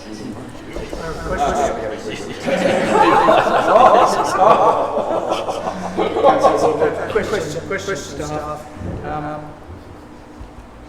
There's an item here that says to consider signage as part of a future placemaking program to determine whether local characteristics warrant a local response to signage, which is part of the bigger motion we're considering. Would size of signage be part of that? Be perhaps one of the considerations of this placemaking program, which takes into account the nature of whole precincts? Yes, okay, and it may be a reduction to size. So I would say size would be impact on character in the system place, so that would be That's a question in relation to Councillor Wilkie's question. Perhaps it's for Kim to respond to. I think I had recalled that we were told a bit about this placemaking initiative. Can you tell us the time frame for covering all the Shire with placemaking plan?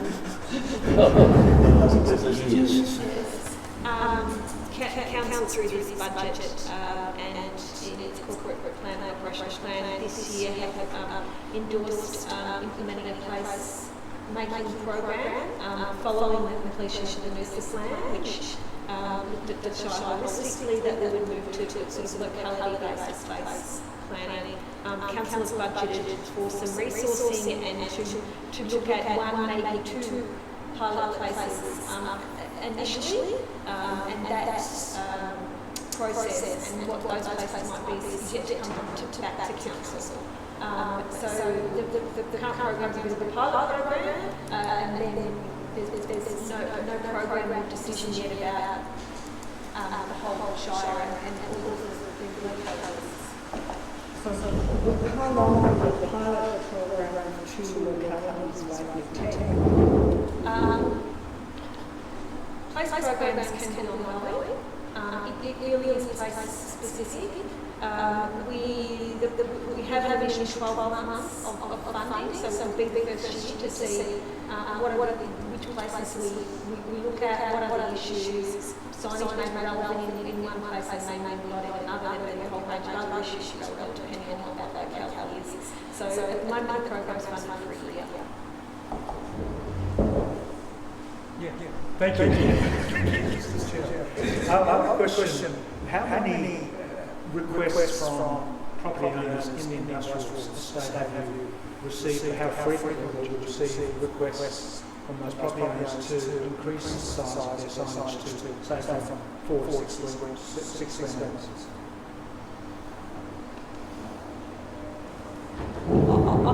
Council will give you a specific number.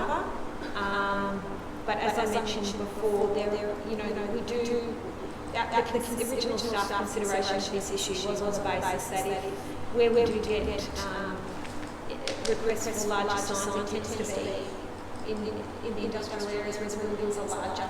I would have to come back to you on actual figures. Wouldn't be fair to say that we don't get requests necessarily for larger signs, but in development applications and proposals for usage of spaces that signage becomes part of the proposals rather than those questions. It's probably a bit of both. So yes, when there's new developments, the signage tends to form part of that process of new development.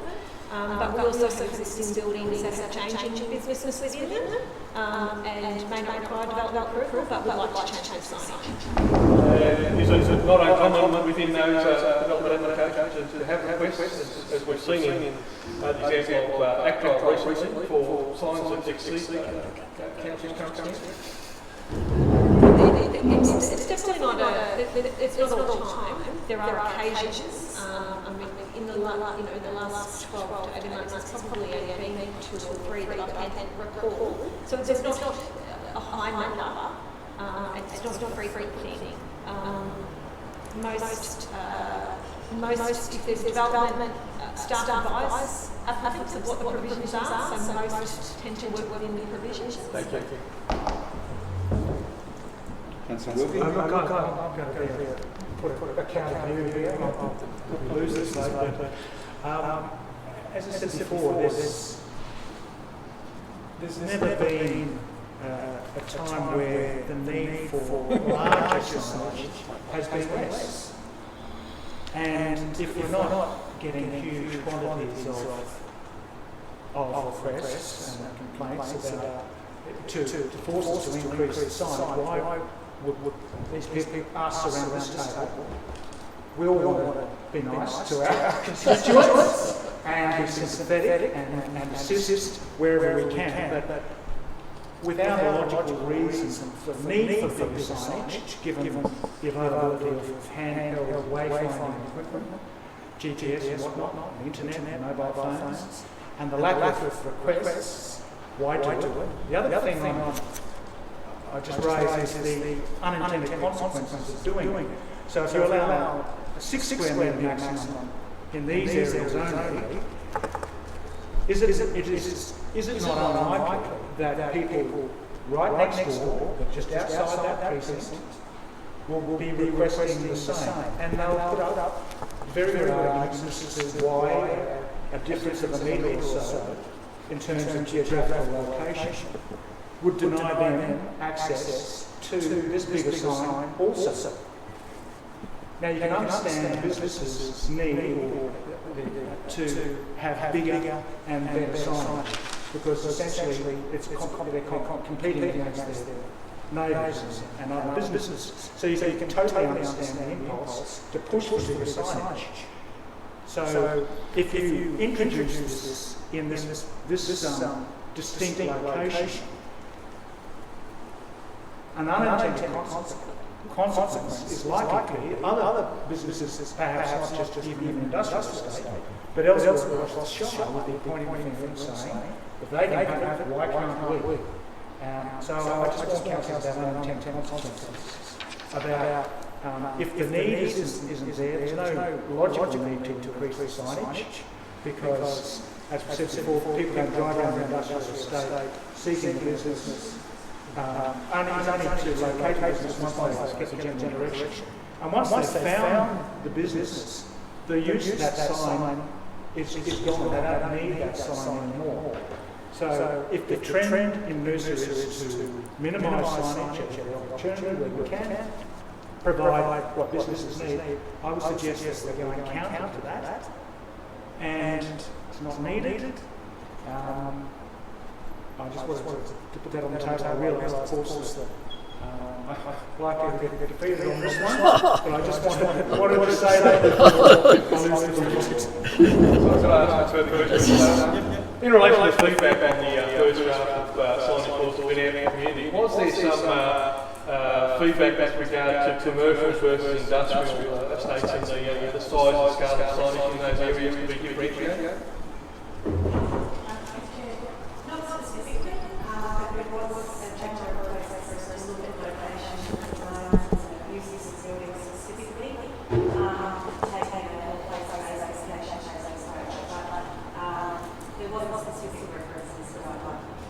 Thank you. I hate to see council working all alone. It's too much for me, particularly having spent 4 nights and 10 years. Look, I've never heard absolutely no pleasure at all. I've never heard comments from a single individual complaining that they couldn't find a business in the industrial estate because the signs were too small. In 8 years of being on the council, no one has ever come to me and said, gee, I have trouble finding a business because the signs are so small in the industrial area. The long-standing signage provisions in the industrial area have worked perfectly adequately up till now. Increasing signage allowance in these areas could be viewed as just another small cut in the historic differences that set Noosa apart from other places. So I do question the real need behind making this change. I don't believe it will significantly enhance the business success of the businesses in those areas. It won't attract greater business income, but it will make more visual clutter. And while I accept that visual clutter may be more acceptable in the industrial areas than in, for example, business retail zones, I'm still wary of eroding long-standing positions of Noosa Council, and I do agree with Councillor Wilkie that we are creating a new problem for ourselves, which is that people will say, if they can have it, why can't I, when we're not in the industrial areas. I found it quite difficult, really, the notion that we have very different provisions for signage in different areas that then become nuanced and become very confusing. I actually prefer the approach that Noosa Council has traditionally taken, which is some sort of uniformity with regard to signage, and I don't believe it's having an impact on businesses, but I do believe that our minimal signage is having a positive impact both on the Noosa Shire, on the economy of the Shire, because it's one of the things that sets Noosa apart, and on the look and feel, which is so important to the Noosa brand. So I won't be supporting the amendment. Care to close, Jackson? Yeah. Look, first of all, I'd like to say to Councillor Wellington that I agree that we want Noosa to have not too many signs, and we don't want it to look like a lot of other places. I think one of the things that we recently looked at was an unfortunate situation where an industrial zone sign had been made bigger without approval of council. In fact, it's bigger than 6 square meters, which is quite large. But it was set back and further away from the road, so it's hard to see. As a result of that, we dealt with an appeal about this sign, and the council staff responded to... You are introducing the I'm answering you. I'm responding to you because you were talking about increasing clutter by having a 6 square meter sign rather than a 4 square meter sign in the industrial zone. But the staff report, which looked at a visual impact assessment report prepared by this larger sign, I don't support signs bigger than 6 square meters, specifically said the sign does not significantly appear out of place or greatly contribute to visual clutter in the area. This is our staff report. The sign is in context with the existing approved or compliant signage in the area, the scale of the building, and character of the area. Further, compliance with the signage requirements will not necessarily lead to a superior or less impact on visual outcome. So I felt that was a reasonable approach by our staff. With respect to Councillor Wilkie, who is always excellent in coming up with all the worst case scenarios.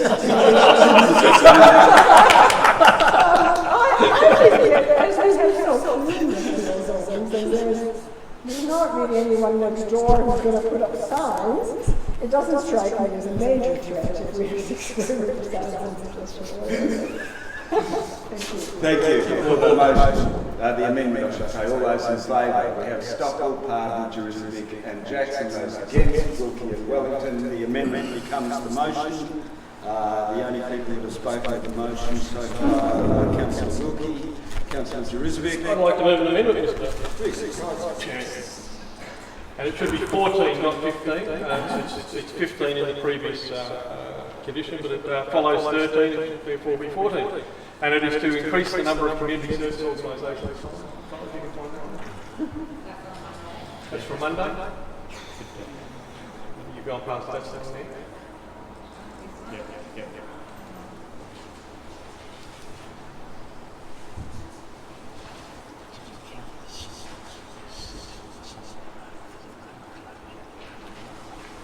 Get a read it out. And the amendment is to increase the number of community service organisation signs for sporting club sign-on days from 6 to 10, with 6 permitted within the 5 kilometre of the club and 4 permitted outside of the 5 kilometre radius of the club.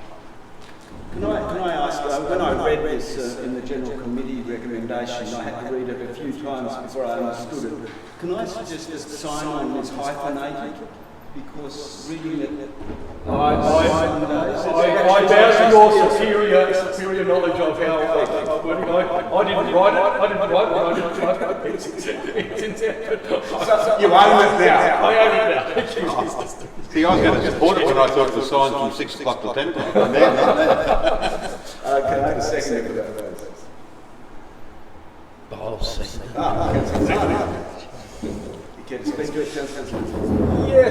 Mr. Chair. Look, one of the things with community service organisations and sporting club sign-on days, the current, we had no restrictions on where those signs were placed in the previous rules, and as the Mayor alluded to, there was nothing wrong with what was going on. We were adequately and perfectly functioning until now, so why change and why suddenly restrict clubs to within 5 kilometres of their clubs and only 6 signs permitted? What that does is restrict an organisation anywhere on the coastal fringe from advising people in hinterland who do frequent these organisations that sign-on day is coming. And all I'm trying to do here is extend the 6 that were suggested within 5 kilometres of the club in the current revised draft signage laws to enable a few additional signs to be placed in hinterland locations outside of the arrangement, and vice versa. Hinterland club can place some signage upon the coast to encourage greater use of facilities, encourage and lessen obesity, discourage obesity, encourage child activity in sporting club activities. Questions? By having a allowance for organisations to put signs up greater than 5 kilometres away, would that mean that we have to accept sporting clubs from the Pesky Sunshine Coast Council area or the Gympie region coming down and putting signs in our shire, or is there a way to change the amendment so it only relate to our own local clubs? Can I have a crack at that? Can I have a crack at that? My understanding is that already applies. The Yamundi Dragons tried to place a sign in Roy on their last sign-on day, and that sign was confiscated because it came from outside our region. So as I understand it, the rules they currently apply do not allow Sunshine Coast clubs to place signage within the Noosa Shire, or Gympie clubs either. I can't answer the details about that, but that's the case. It wouldn't surprise me if it is. I understand that's been the practice, that's still the case. I have a question to the CEO because he's more knowledgeable. Has there been any scientific study to show that the health benefits from playing a sport if you belong to a Noosa club is superior to that if you belong to a Sunshine Coast club? I'm not aware of any scientific studies that demonstrate that, but I'm certainly aware that the Noosa club's been more successful in recent years. I'll second the motion. Are we talking here, perhaps it's of... Who you directly? I don't know, I'm in charge. Are we talking about directional signage, or is this a different type of signage? Chair, this is sign-on sports day signage, which is a subset of community organisation sign. So these are additional new provisions that have been included in the draft. Currently, there are none. So we've included it to have an allowance greater than the normal allowance for community sign-on basis. So currently there are no limits on signs. This is the issue we're trying to fix. There are no issues on signs used for sign-on basis. It just falls under the community services organisation sign requirements, but I was requesting your draft is to include that. So it's 6 requirements. Sorry, I've got to refute that. That's not my understanding. My understanding, and Michael has confiscated signs in the past, and with regard to our compliance officer, I'm addressing this to Tim as the director, not you, Michael. My understanding is that signs have been confiscated in the past, and there are regulations relating to the time that they can be out on the road and the number of signs permitted. Yeah, you're correct, Councillor Suzuki. Signs have been confiscated previously. Combination of things about where they've been located, how many signs they are, and how long they've been left out.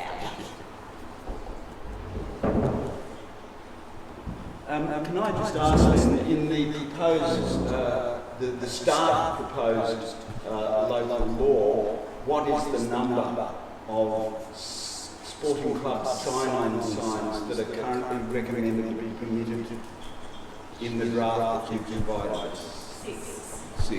Thank you. And may I ask in relation to that, because I don't fully get it either. So there are some other signs that are community organization signs in addition to those 6? And were they there in the current local law? That's correct. So currently there is a sign definition of community services organisation sign, which is in the current local law, and those provisions have been carried over. But in addition to those, a subset has been the inclusion of a specific sign type for sign-on days to allow what we're recommending 6 signs. I mean, it still happens, but we're just, I guess, legalising. So in the past, there have been a limited number of community organization signs in the local law, and then the community organizations put up signs in addition. So community organisations services signs generally located on the property of the community service, but we recognise that a sporting club is one of those services, and so including business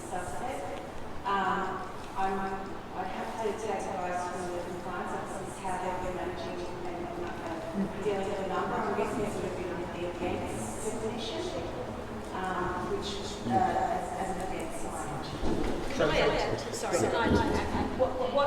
What we found is that these sporting sign-on day signs were occurring, and there wasn't clarity in the current provisions. So they're sort of falling between whether they're a community service organisation sign or an event sign.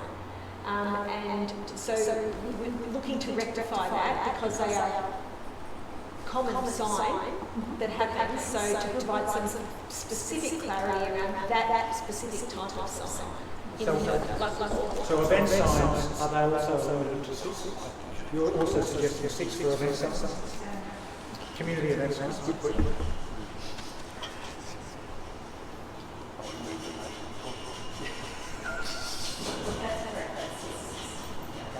I'm going to speak to most.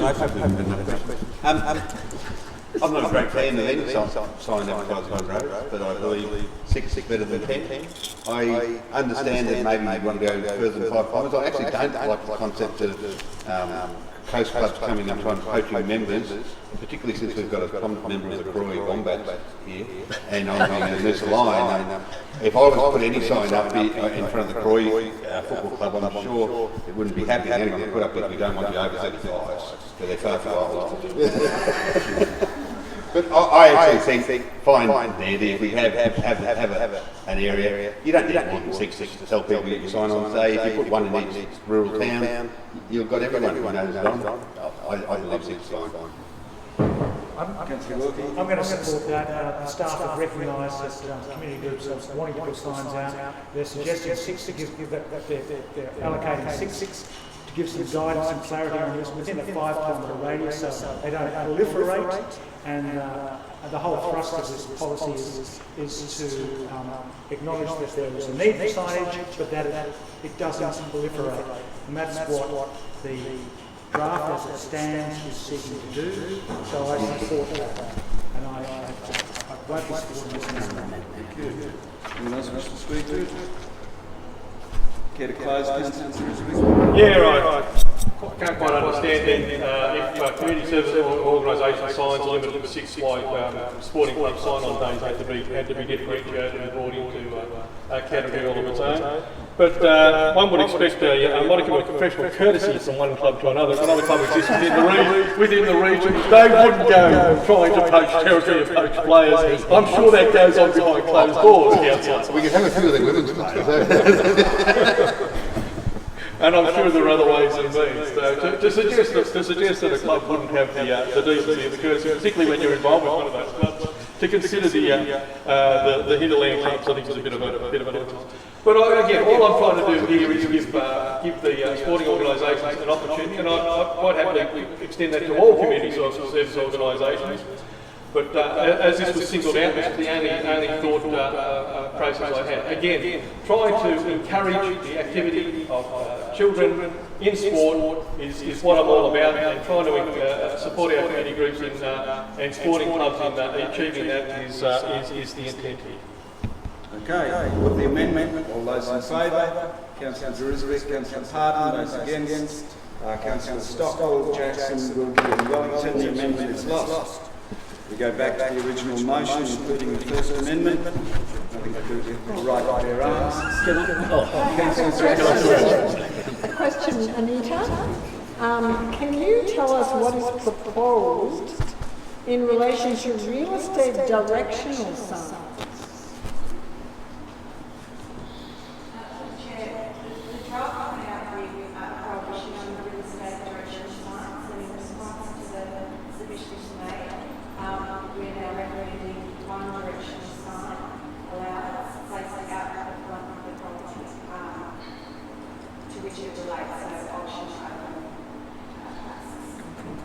And I'll ask a related question. Can you tell us how many directional signs are allowed in the current local law, and when that local law, whether there was a previous local law that had less real estate signs? So currently, the local law allows 6 signs, which includes 1.5 located around the intersections and corners.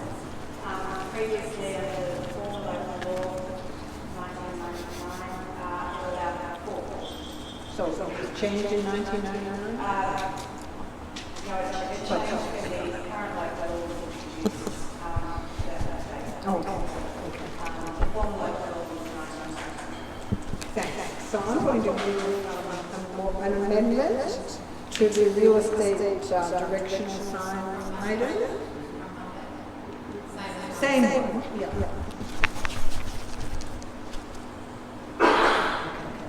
You want to read it out? Oh, yes, I will. I will read it out. That item A5 be amended to read as follows.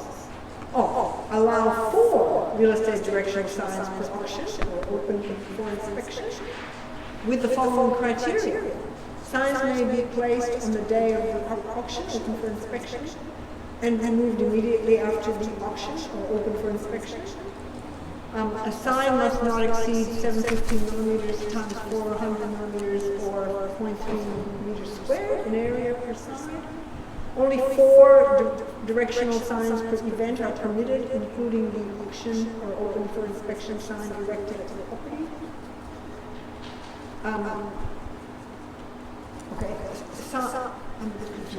Signs may not be placed on roundabouts, center traffic islands, median streets, or any state road. And only 1 sign may be placed at each intersection, and signs shall not be illuminated or animated. And I need to ask a question, having now read it out loud. Is this the wording that we have in our current local law? Apart from the number of signs. Apart from the number of signs.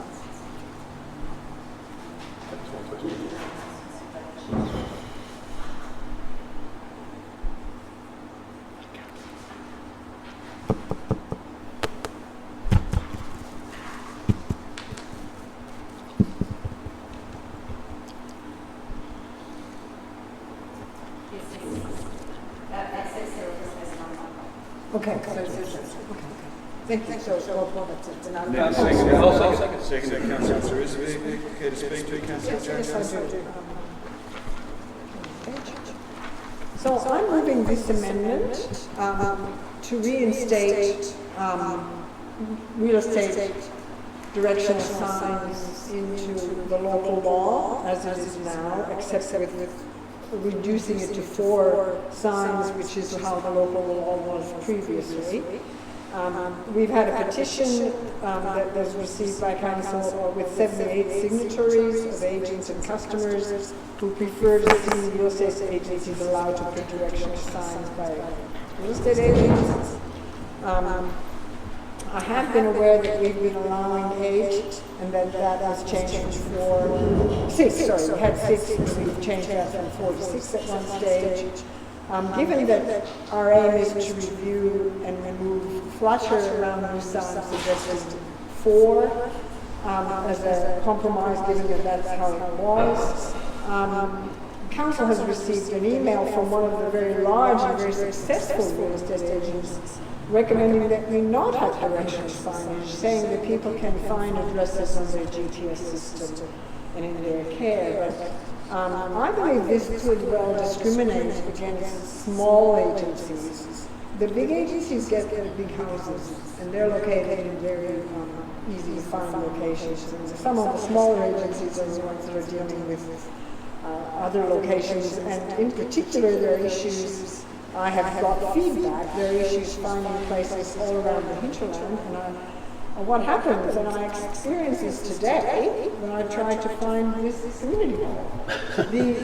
The car's GPS gets out of date, and apparently if I want to get an updated GPS, I have to spend $400 or something, which I'm not going to do. So my GPS had some difficulty because there's been changes to the routes highway and changes to locations. So it doesn't work. Also, I understand from the feedback from real estate agents that new estates, the new streets are often not in the GPSs. So it's making it harder to find after all. My concern is that not having directional signage at all can disadvantage buyers and also disadvantage small businesses. And I might add that sometimes people just walk into a house because they see a sign, so they don't necessarily always just use a GPS. Also, I would argue that if adhered to correctly under the local law, which is that they must be put up just before inspection and removed immediately afterwards, you could argue that it is not really, that would be an appropriate use of that sign. I understand there have been some situations where agents are not complying with that time frame, and I think that needs to be addressed, and that can be addressed through communication with agents on a regular basis to help them understand that it's just not going to happen, and also compliance audits to make sure it does happen. So in contrast to the recommendation in the draft local law, in contrast, the draft local law at the moment is suggesting putting a directional signage in front of the house. To me, that doesn't make sense, because there's already a for sale sign there. So if you put a directional sign in front of the house, they've already found the house. So I'm not sure how that's going to happen. Therefore, I'm suggesting reverting to the local law as it is, but with less signs. Thank you. Thank you. Anyone else wants to speak English? I will, Mr. Chair. So a bit agnostic with regards to this one. It gets up or doesn't. Not a big deal to me, I guess. I seem to be oblivious to signage, getting around the place. Don't call me old-fashioned, though. With regards to technology, once again, call me old-fashioned.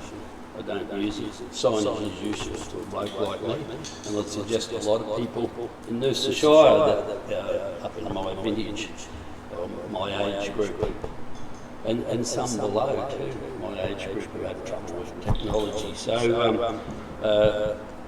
I think if it helps people, and the reference to the hinterland is important, I guess, because signage does help the hinterland. We are pretty wide scattered villages, and so when you get out here, there is a difference. Funny about signage and place, and Councillor Jackson's struggling to find Traveston. All of us at Ridgewood the other night, and a lady asked me to get a sign on the highway for Traveston. People go past and there's no sign of Traveston. So, this is... Is that who asked me? So, I know you were there at the hall. So, there is people that, value signage. So, look, I'll support the amendment. Councillor Wilkie. We've had a request from some leaders in the real estate industry for us to eradicate the Shire real estate directional signage. It would be ironic if this council took a stance that was softer than the real estate industry on signage. So, I'll say that again. The real estate industry is asking us to go hard on signage. There's a possibility this council is going to make a decision will go softer on real estate industry signage than the real estate industry wants us to. I cannot support that outcome. May I ask a question of Councillor Wilkie? Councillor Wilkie, I've only seen one letter from one real estate agency that's a significant one. Have you received something that the rest of us haven't seen? My comment was leaders in the Noosa real estate industry. So there was a letter from a very prominent and successful real estate professional. And there have been, let me get back to you about who else has supported that stance. But it's leaders in the real estate industry that want this council to crack down on real estate industry signage. So could I ask staff, do they have any more information on that? Have the number of...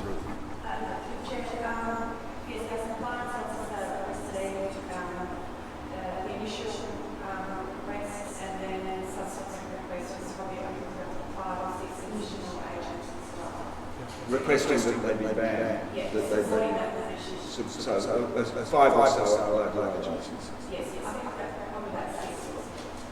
I don't have the exact number. And I'm sorry, I have to do some research with the names. Yeah, I know the name of one. Okay. Can I have that photo up, please? And I'll start. There we go. Look, setting the number of real estate pointer signs is actually pointless, pun intended, because it's unenforceable and it won't work. Not only is it unlikely that our local laws officers are going to drive around and add up all the signs for each individual property, but as we know, in a desperate effort to outcompete one another, real estate agents are going to push the edges of the envelope. And if you think all of these businesses are going to self-regulate, then I think that's naive. This is what we are condoning by allowing continued use of directional signs. Not only does it look ugly, but more importantly, it's a schmozzle, doesn't even serve a purpose. No one driving past can distinguish which properties these signs are referring to. I accept that most people use sat-navs these days. Sat-navs and GPS aren't perfect, they're improving all the time. But certainly I think that they're far more perfect than this sort of mess. These signs are really not about helping people find houses at all. They're actually really about businesses appropriating public land for free advertising for their businesses. And what other business sector do we allow to appropriate public land like this for free advertising? Councillor Wilkie's referred to a particular real estate agent in the Noosa Shire, and that real estate agent is arguably the most prestigious.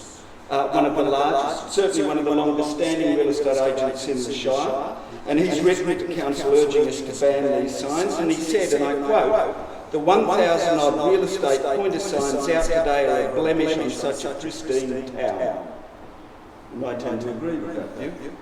The only way to control this pointless proliferation, I mean, it's going to get harder and harder to use that word as the night progresses, of unnecessary signage is to create a genuine level playing field for all real estate agents, and the only way we can do that is to ban pointer signs altogether. I thus support the staff's recommended position, and I therefore will not be supporting the amendment.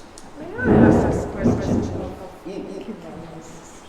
and perhaps with respect to the proposed new local law, which is moving out of the New South Wales, is there an intent to establish more compliance work by council about signage in general? There is an intention to, and the staff recommendation, I'm not sure exactly which number it is, but there is intention to continue compliance of signage with the local law. Yes, so continuing our compliance around signage is intended as part of the sort of suite of managing signage in the Shire. I think the question is, will we be increasing resources to do that? Sorry, thank you for the clarification. The report recommends in staff recommendation C to fund ongoing signage compliance through council's general revenue and not the licence fee, and for this to be consistent as part of the next budget process. So yes, the staff recommendation is to continue to fund compliance. At the moment we're funding the audit and compliance, that's for a 2-year period, that finishes next year.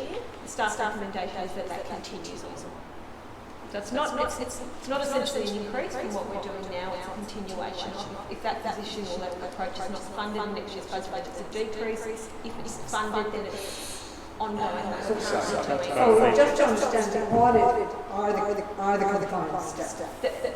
That's and right. then they will continue on. That's right. In a role which previously has been done on a one-off audit would become ongoing. That's correct. There are some occasions where our compliance officer in development assessment, who does all compliance, not just signage, does assist, and that's an ongoing role as well. But essentially we have a specific person focused on audit and compliance around signage. I'm going to talk to the motion, and because we did have this debate on Monday, I've asked that question, because obviously the great difficulty with even purporting to have some limitations on this is we don't have generally compliance staff working on signs on the weekend. So I said, I asked what would be the difficulties. And the difficulties that the staff reported back to me in terms of compliance with this sort of provision is we'd have how many properties for one inspection on a particular day at any one each time. We'd have to understand signs when the property was on, it was left out too long.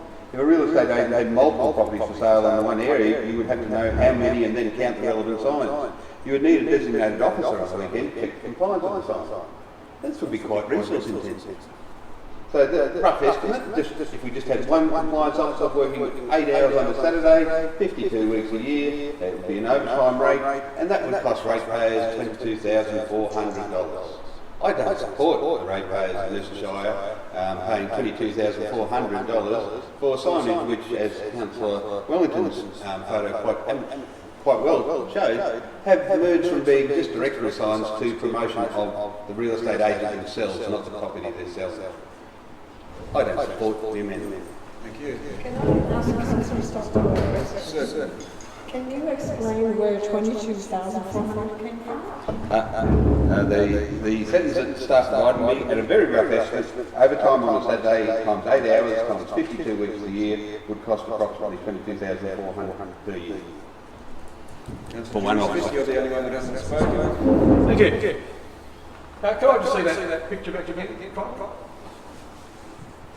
I think the irony here is that the real estate agents are promoting probably one of the more prestigious estates. They can't see that what they're doing is degrading the appearance of the estate to which they're trying to sell. A little bit of common sense and a bit of logic from the agents themselves may help deal with it. Maybe a little bit of education, a little bit of fundamental description like this. And I would argue this is the exception rather than the rule. There aren't too many estates like this where there's one road leading into hundreds of units or buildings, properties that are likely to be for sale apart from areas like Noosa Springs. So that proliferation is the exception. I agree with one of the comments from Councillor Jackson earlier. And whilst we have had an approach from one of the more prominent agents within the region to reduce this proliferation, I dare say the industry could well do with communicating with its own agents and saying this is the sort of thing we want to do, or the type of spread of signs that we want to see. It degrades the industry as a whole, and a little bit of self-education, self-awareness within the industry may assist. But one of the things that this would discriminate against is some of those smaller agencies, the one-man bands and the other agencies that don't have that resource and that proliferation of websites and access to all of the modern technology that is out there. Sometimes a simple sign out the front does help facilitate. And I know when I've been looking for real estate myself, when I see an open house sign, I may not necessarily know all the agents that have a house open in a particular area. But if I see a sign, I may develop it. So may the neighbours, and that may help the agent to spread the word about a particular property in the area. So smaller agencies, I believe, will be discriminated against in this. I agree with the reduction in the number of signs. Obviously, one of the reasons this has become an issue is because no compliance was done. We've had these signs out there, and with little or no compliance, okay, this is what you allow, this is what you're for. A compliance officer can then work within the industry, with the industry to perhaps go forward, educate and promote what the signage regulations are. And they are time restricted as well. That hasn't been mentioned here, but within the local laws that currently exist, they've always been time restricted as to when you can place them up in the morning of the time, and they must come down within, I believe it's an hour or two after the open house is completed. So they are a temporary sign. They're very brief incursion upon the community. They do assist people. GPS won't always get you through there, and I've heard staff time and time again over the years and ages that the modern technology, you don't need signs to get anywhere.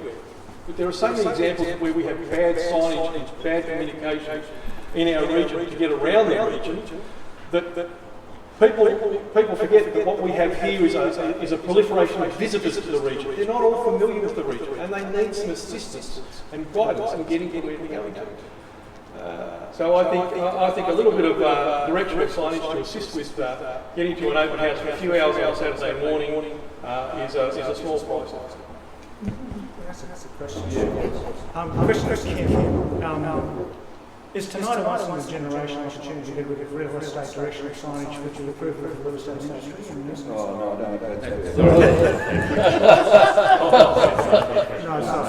I withdraw the question. But you still made the point. Kim Rawlings, Councillor Jurizovic has just said that the compliance officer can deal with the problem. Has our signage audit officers ever operated on a weekend to deal with signage issues on weekends? No. Thank you. Would you care to Question, Chairman. Is it not true that we've talked about increasing, putting on more local laws, because that's what I've heard in council, that we are looking at increasing staff to deal with this kind of thing. It's no good doing laws if you're not going to have anybody policing them, you're wasting your time. Isn't that a fact that we've discussed? Councillor Harding, we have absolutely discussed that. You recall that the draft proposal that went out had a cost recovery framework attached to it. So an approvals process and an annual renewal process. And that to accompany that was additional resources to both assess, approve and comply to do compliance on local laws. The proposal that's in front of you now no longer includes the approvals process as it did. We've reduced the number of signs that would require approval under the local law, and we've got rid of the requirement for the annual renewal. So the resource implications of that first iteration have reduced with this current arrangement. And as I mentioned before, we are still suggesting that we have a 2-year project officer at the moment doing signage audit and compliance, and we are suggesting that position should continue. Would you care to close on this? So just to clarify what you're saying, Kim, you're saying that a less onerous, a condition that reduces the number of signs requires less resources to police? Now, what you were saying was in the first iteration of the local law, which went out for public comment, we had an application process, fees involved and so on. Yes. That's no longer proposed. Yes. So that didn't provide a revenue stream, for want of a better phrase, that then didn't provide ongoing resources. What the recommendation does on number C is, and what Kim said is that we are looking at when the current audit process finishes, to have a look at extending that compliance officer, and that will be considered as part of the budget next year. The number, whether it's the number of signs, that doesn't make a big impact. The question is what level of compliance do you want, and that's a decision you make as part of the budget. Councillor Jackson. Yes, I will finish. Well, first of all, I'll just comment to Councillor Wellington that I see from the photo you put up of all those real estate agent signs that you're competing for being the master of worst case scenario on council. There was a worse one on the previous, just up the road. I missed that. So, you know, I think we all agree that that photo is bad, but I don't think that's what we see everywhere. And I am recommending a reduction in the number of directional signage. The other thing I'm going to refer to is the reference by Councillor Wilkie to leaders of industry. These appear to be self-appointed. I have no awareness that there's a real estate agent association and that these people have been elected to represent all real estate agents. And in fact, I would argue that these extremely prestigious agents may be acting, or we could end up being a bit oligopolistic, that they don't really want to push the little ones out and make it more difficult for them. I think it's the small ones that really need the help, and they're often the ones that end up with properties that are not located in really great locations and are harder to find in the hinterland and other places. So I don't buy that, you know, the prestigious top people have said this and therefore they are leaders. They are self-appointed leaders. I think that we could move in a direction of increasing education and increasing compliance.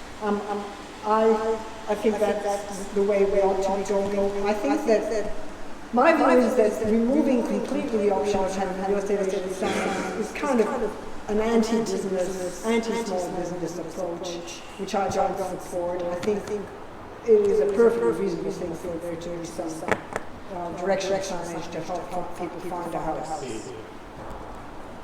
Okay, I'll put the amendment. All those in favour?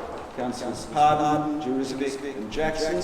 All those against? Councillors Stockwell, Wilkie and Wellington. As it's a tied vote, I'm sorry to tell you folks that I get decided.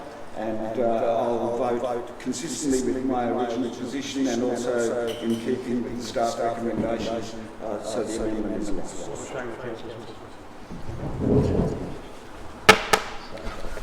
We go back to the original motion, including the first amendment. Only Councillor Wilkie has spoken to it. Councillor Pardon. You've got I've got an amendment, Mr. Chairman. Yeah, if I may. I've been trying to move through all of it, hidden Jerusalem here. Not saying Joe speaks, but sorry. So, so item 4, if we can get to, sorry, item A, or the motion, paragraph 4, yeah, that's it. Yeah, I can't see a thing from here, but that's okay. I reckon you got it. So I'll read it out for clarity. And it says, allow one A-frame sandwich board as self-accessible per tenancy, placed on the property to which it refers, or where this is not practicable or possible, immediately adjacent to the property, with criteria relating to sign placement, size, safety and stability. So I'd like to move that amendment, Mr. Chair. We'll just let Kylie catch up. Yep. And I'll second that. Second, Councillor. Okay, the floor is yours, Councillor Pardon. Yeah, thanks, Mr. Chairman. Yeah, once again, on this particular issue of A-frame signage, little sandwich boards, blackboards out the front, I'll be consistent on this particular issue, as councillors know. And I guess my years in the retail industry has made me fairly passionate about this.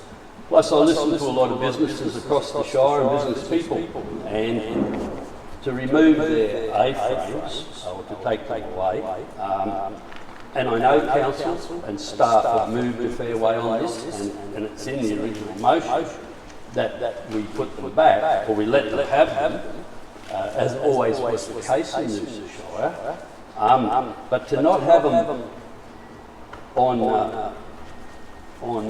public land, which for some people is impossible, to put them on their own particular premises or the premises they rent, because as we know, many of the shops across the CBDs are built to the boundaries, so it's not possible to put an A-frame on the property you are renting or that you're owning your little business.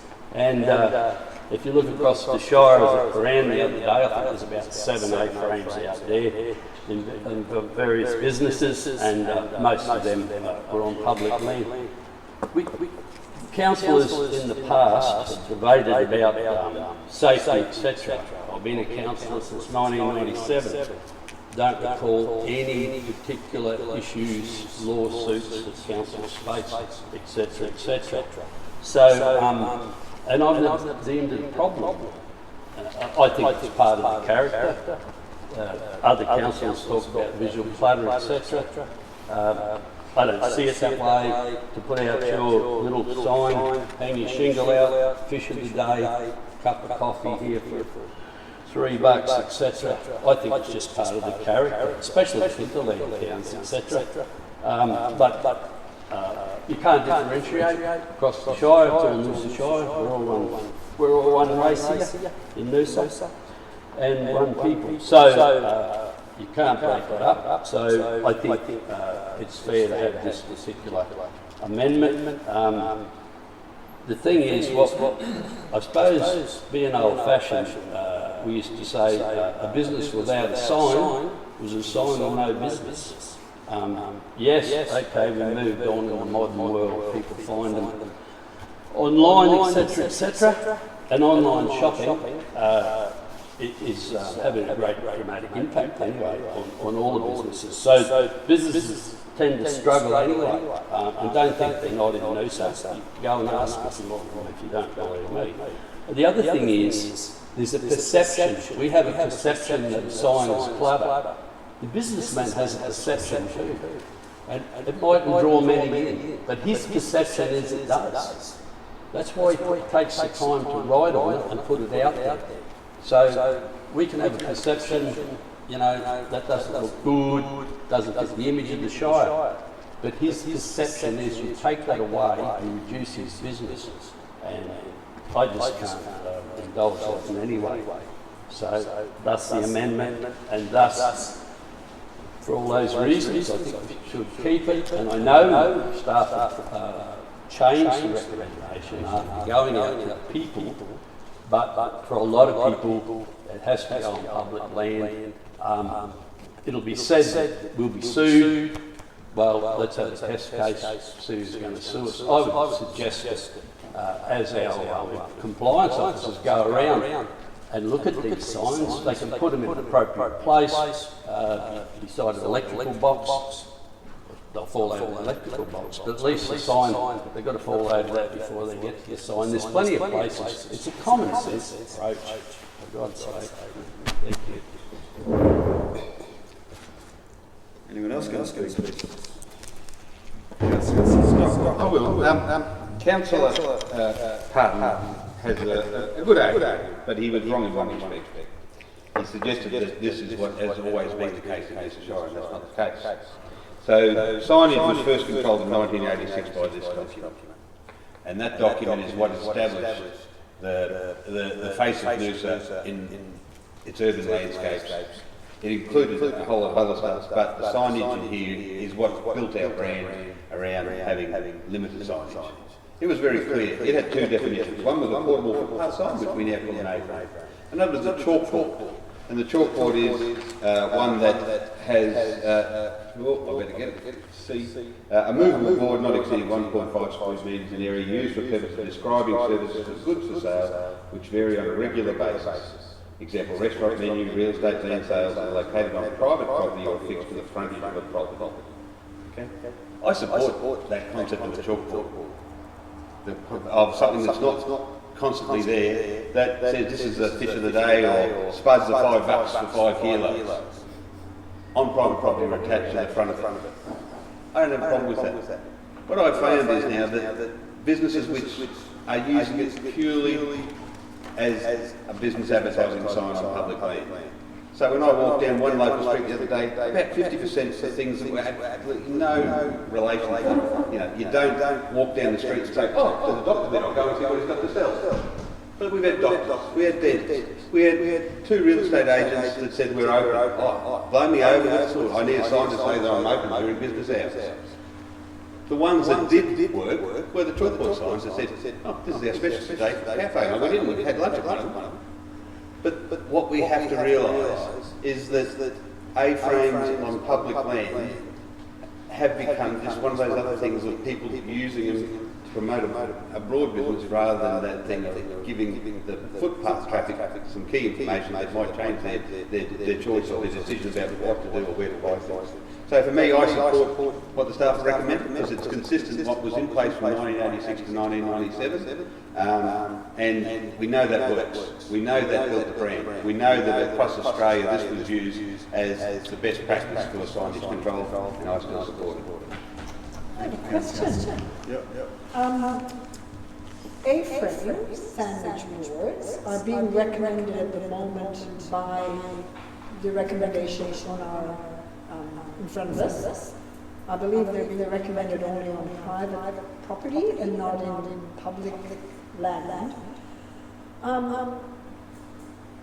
Where are aphids mostly located? Are they in town centres? Where do we actually see aphids? Everywhere. Everywhere? Yes, all along the Not in my house. No, So where? Yeah. Where are they? along the river, associated with Peregian, and these industrial areas as well. So commercial operations. Yes, And if I look at the town centre situation, Tewantin or wherever, and there are A-frames, is there anywhere for these businesses to put A-frames on private land? it depends on their circumstances. It depends on where the building sits on their lot, whether they're set back slightly. I gave some examples here, but in workshops, so there are a number of businesses still within a main street environment that still have public land before they're building connections or entrances where they can put an A-frame sign. Particularly and particularly arcades and where there's an upstairs arrangement. So often they have some private land for them to sustain that arrangement. But not every business will be capable of having one. And would that mean that most would not be capable? I mean, you're saying there's some examples where they can. Yeah. I have done an exact estimate, but to give you an example, Noosa Junction, Sunshine Beach Road, on the high side, a lot of those buildings are set back. So there's a lot of private land up on that high side. That second car at the top is actually private land. Likewise, on the lower end, a lot of those buildings are also currently set back. So I'd have to do it site-by-site analysis to give you a shot. So that's Noosa Junction, Tewantin, where we have our council, where we walk up and down by lunch, seem to have these A-frames. But so that's more of a traditional Main Street environment where they are up to the boundary. So many of them wouldn't. There are situations where some could though. For instance, there's the new medical centre down the corner where it's got stairs and there's veranda set area. The blue office building with like being set, there's an A-frame that's there on private land now. So it's where Hastings Street, it would depend on again where that building is sat and be watched. Can I clarify something there? The original recommendation of staff was to allow an A-frame sandwich for self-accessible extensive only on private land with criteria related. But at the moment it's placed on property to which it refers or where there is not practically possible immediately adjacent to the property with criteria relating to sign placement, size, safety and stability, which is what's proposed. That to me suggests that public land would be allowed, provided there's criteria relating to the sign placement. Have I misread or misinterpreted the intent of this? No, I think the question before staff was what was the original staff recommendation, and this is what you're looking at now is the motion or the amendment moved by Councillor Hofmann. And it would allow A-frame on public land under certain criteria.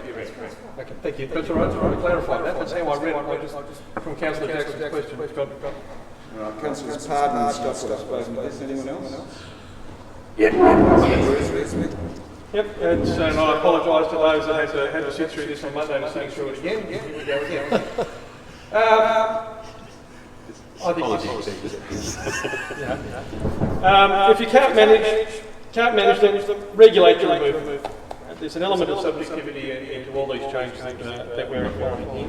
There are many businesses that do benefit, and Councillor Stockwell actually alluded to where these type of signs do work. They're out there and are acceptable as a chalkboard. Those are the type of applications of an A-frame sign that I support. If there was wording here to turn around and change the type of sign there, I'd be more supportive of it. But I've got to support this because there isn't an alternative. I think every business has the opportunity there, and I think A-frame signs have a place. They do have an element of character to some extent. And again, I don't see them any different in regard to being placed on public land as public place dining. We allow tables and chairs, and we allocate areas, and we even charge businesses for the use of the public land. But here we are, a business wants to turn around and place an A-frame sandwich board out front to advertise. You know, I'm in the arcade down the back. You might not see me unless you wander in. Again, we have many visitors to our region. They don't know the business is there. The business may be upstairs and might not be readily visible. They might have specials. You know, the old fruit shop, and the old fruitery here, all the fish and chip shops, or the florists. They get fresh produce in, and fresh produce has to be moved. And you can't tell, Monday is the day that I didn't get the fish till Tuesday. I have to tell people that the fish is coming on Tuesday. You know, so that turnover can occur and that business can make a decent living. I support small business, and that's exactly what the idea of encouraging this is. Look, sure, there are bad examples of proliferation of sandwich places. But don't turn around and ban them all as a result of some bad eggs. Let's turn around and try to come up with a solution to manage them better compliance, better education, better understanding. Not get rid of them. We can't manage them, get rid of them. It's too hard. And that's all we seem to be doing here with all of these amendments on local laws. These are things that were in the local laws previously, and all we're doing, and the Mayor said, long-standing rules have been working perfectly adequately until now. Yet for some reason, all we're doing is chopping and changing and getting rid of things that haven't been an issue. Councillor Parden alluded to, no one's stripped over an A-frame site, no one's sued council before, so take them off public land. You know, it just doesn't make sense. There's no logic to what we're applying here. Let's turn around and work with businesses. Let's educate businesses and work towards better solutions rather than just banning things for the sake of getting rid of it. Sorry. Someone else gets Councillor Jackson. I find it an interesting discussion because, you know, I did originally come from Sydney, and I know that Noosa Council doesn't want big city symbols in Noosa. When I moved from a big city to Noosa, I discovered these quaint things called A-frame sandwich boards, which I wasn't used to seeing, and I thought, gee, this is what it's like in a regional town. It's different. It's not like a big city. People have little signs. And I sort of have discovered that this is something that people value. That small businesses don't have very big signs, that they have these little things and they draw people into their little shops and just remind people of what they have to offer. Now I'm learning too that we might be offering, or it's recommended, that we offer the allowance for people on private property but not on public land, and that's going to be inequitable. Because that means we're going to have some people who get to have A-frames and other little businesses who don't get to have A-frames. And we're all talking about little businesses here. These people are operating close to the margin. This is not, you know, people who are doing really well. These are small shops. And small little businesses, what do you call them, the foreshore. So I guess my feeling is I'm happy to support the businesses in putting those little signs out and on public land is okay. Thank you. Councillor Wilkie. It's sort of a case of take my A-frame out of my cold dead hand. This is one of the hottest issues. Talking to people about the proposed changes. The A-frames is something that people, not even necessarily business people, are really attached to. There is a debate to be had about whether they're clutter or do they add character. I think there's an argument for both. For me, I appreciate that the intent of the staff recommendation was to go back to the source, which was back in the design manual, something that was introduced back in the 80s and again carried through to the 90s, but over time, A-frames were something that were taken up by all small businesses whether they were able to install them on their own lease area or in on the area directly out in front of their shops on the footpath. For me, Councillor Jackson referred to the argument of equity, which was something I alluded to in the argument about the 6 square metres sign in the industrial estate. I think a lot of businesses don't fully appreciate the nuances of arguments about whether or not they're able to place their sign on land that they lease or land that is public land that is immediately adjacent to their businesses. They want that sign regardless. So on this particular issue, because of the equity argument and because in effect each business has had an A-frame, had the right to an A-frame effectively for at least a decade or more, it's something I'm reluctant to take away. There's been no feedback from industry leaders, if I can term them this way, in this set, saying that we want to get rid of A-frames from the landscape. So I will be supporting this amendment. Good, we get to disagree with Councillor Wilson. A local businessman whose Noosa business employs over various businesses, employs over 250 residents. He is second over the council in terms of the number of employees in the Shire.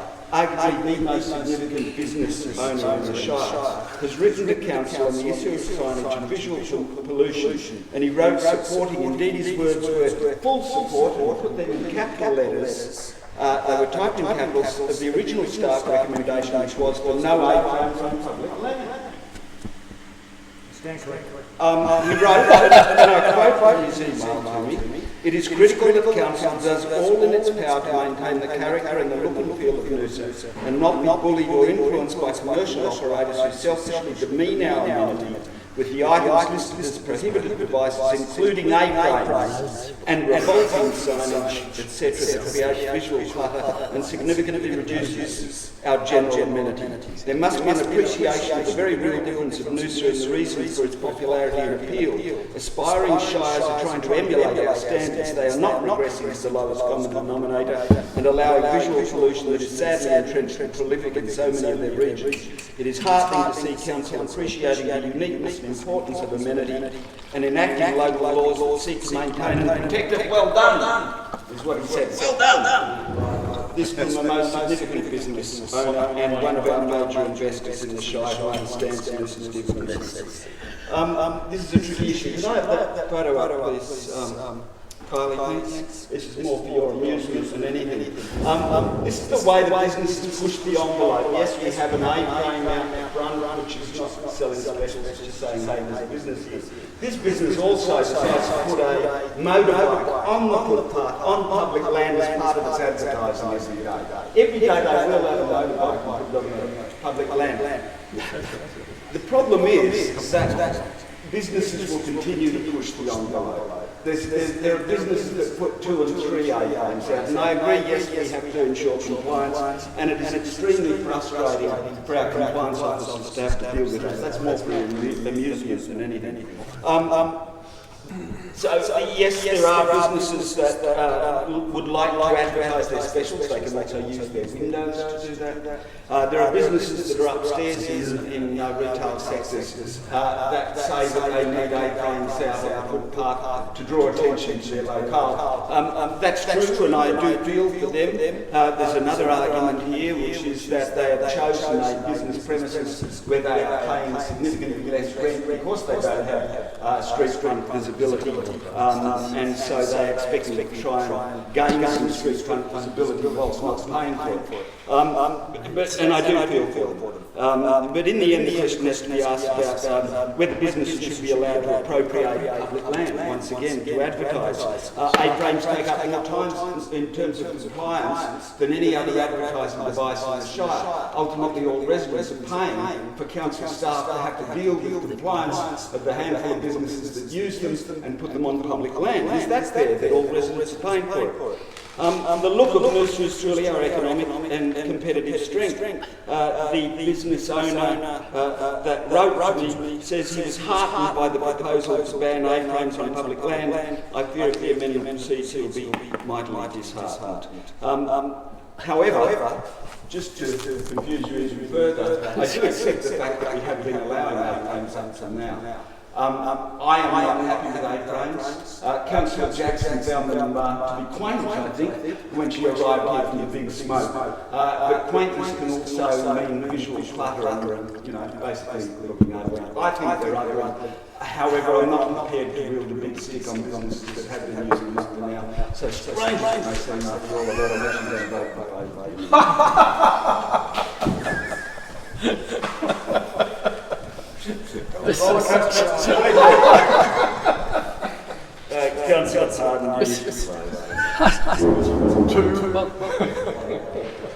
Why would I bother?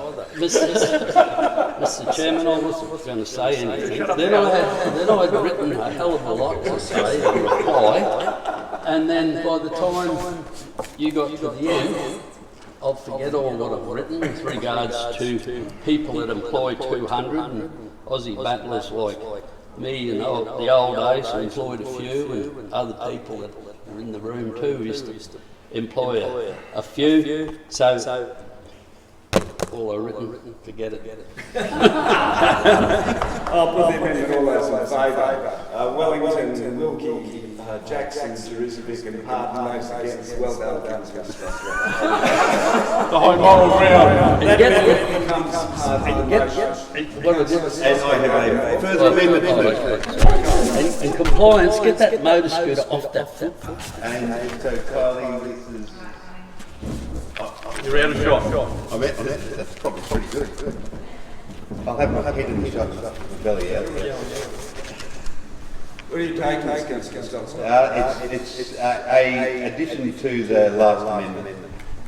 You're amending the amendment. Yes. So it reads that it's in addition to what Councillor Pardon's amendment has now become part of the motion, and it provides two more criteria which I think are important. That if the A-frame sign is located on public land, it must only be located on the road reserve and must not be located on a beach, nor a dual area, nor a recreational parkland, unless within a designated land lease area. And the second one is it must maintain a clear pedestrian walkway with a minimum clearance width at least 2 metres at all times. Is that clear enough? I'm just checking on the wording here and maybe staff can help. A clear pedestrian walkway must be maintained with a minimum clearance width. Is clearance width clear enough there? Is that to the edge of the pathway, the edge of the form footpath? I mean, the wording was suggested by staff. I think that's clear enough. But there's a clear, obviously, what the problem, if your question, the problem is that sometimes what I've seen is we have our dining area and then the A-frame goes outside the dining area and all of a sudden you've got 1 metre or slower and you've got a large space. And I think the really important thing is if you're happy with the wording, I think it's staff understand it. Can I ask a question for staff? Yep. Go into all of that? Because I can't ask one once it's been seconded, is that correct? You can ask, but only after the answer goes. Yes, that's right. Maybe road reserve, the clarification of road reserve. Pathways are often within a road reserve, and sometimes not in a road reserve. How would we be able to differentiate, or how would a business owner be able to differentiate whether or not something is in the road reserve?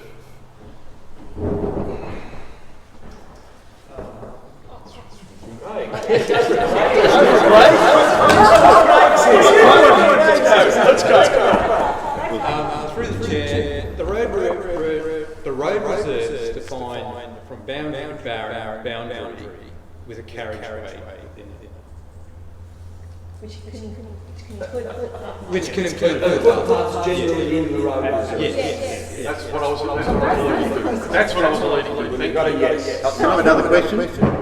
Now, is there any such thing as a road reserve?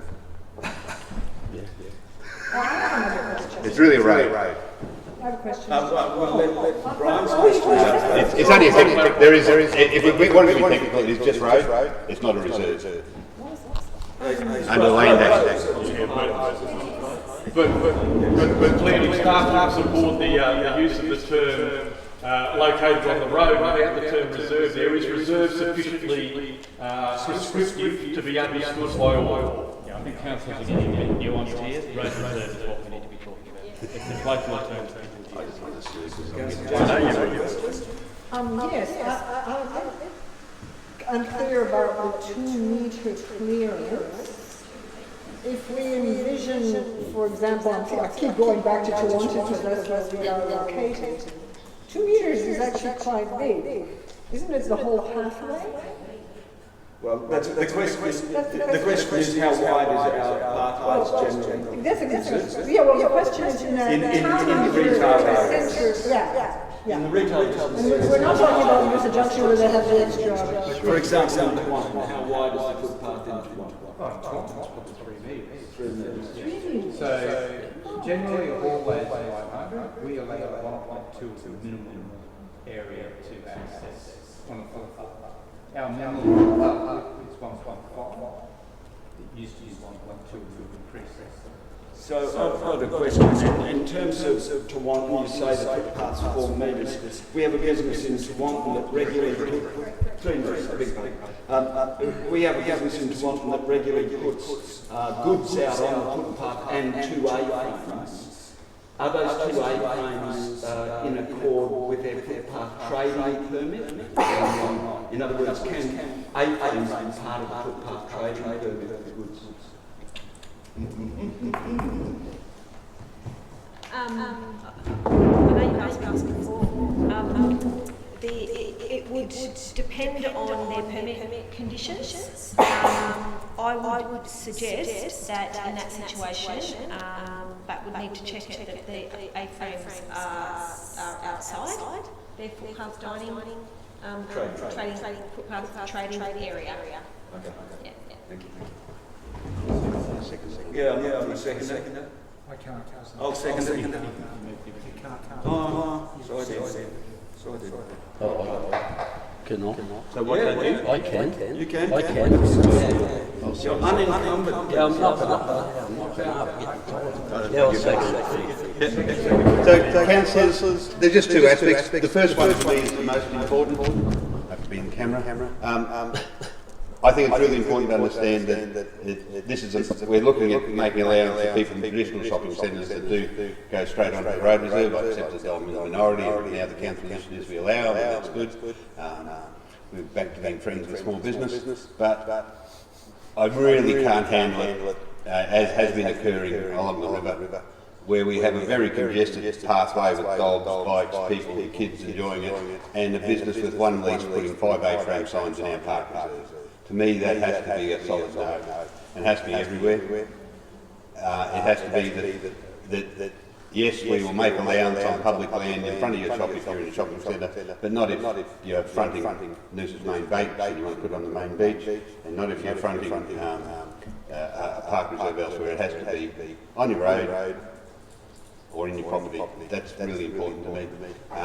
The other one is the distance of 2 metres has come out of the LGIP as the required distance for a collector road.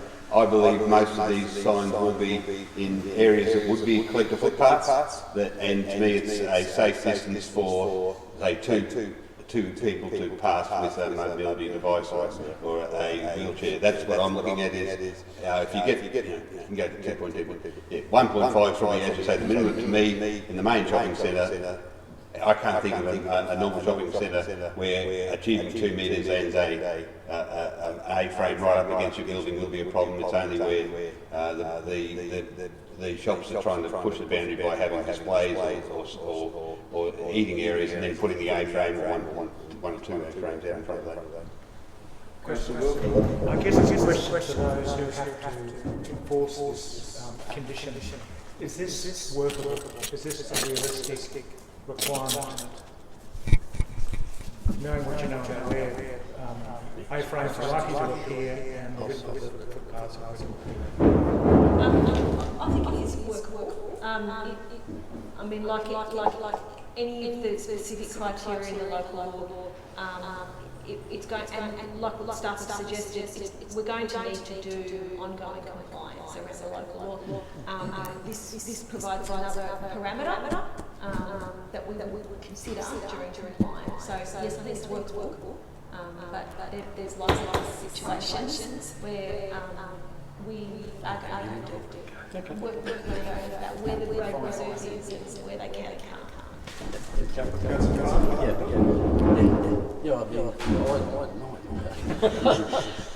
Look, I'll support this. I think I don't think the compliant officer is going to go around, maybe, with a tape measure. It might be on the signs, but look, once again, common sense. If it's 1.9,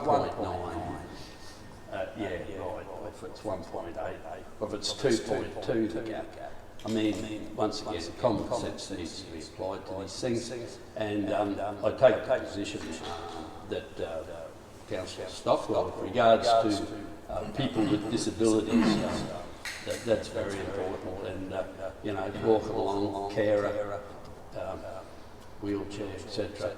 You need a bit of room, and it was never. When I started on this thing, with regards to having A-frames, most of the debate was with regards to tripping over, etc. And so a bit of clarity here, and I never envisaged supporting A-frames stuck out on beaches away from, and it says in the motion, the original motion, one A-frame in front of your property while you're open.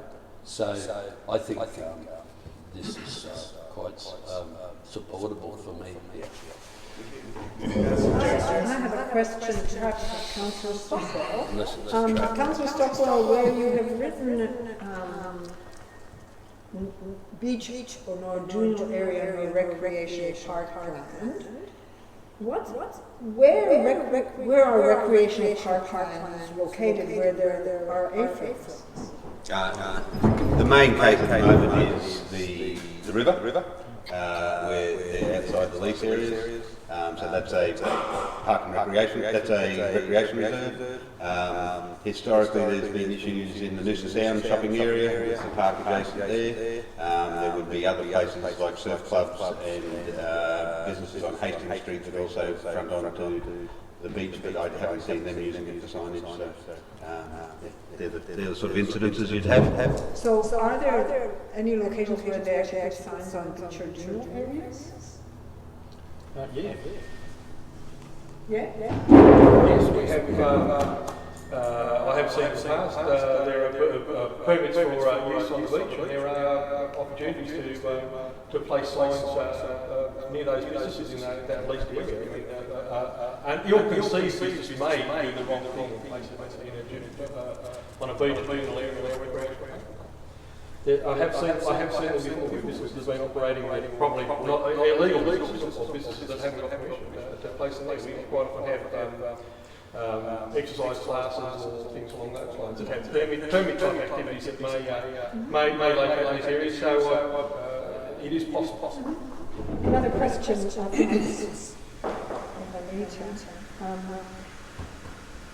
Councillor Stockwell referred to on the foreshore some jetties having like 5 signs, but I'm under the impression the new proposed local law has some other clauses that would not allow that to happen anymore. So could you explain that, please? It's to do with the term tenancies and allocation of the allowances of signage to what is termed a tenancy. So what the recommendation proposes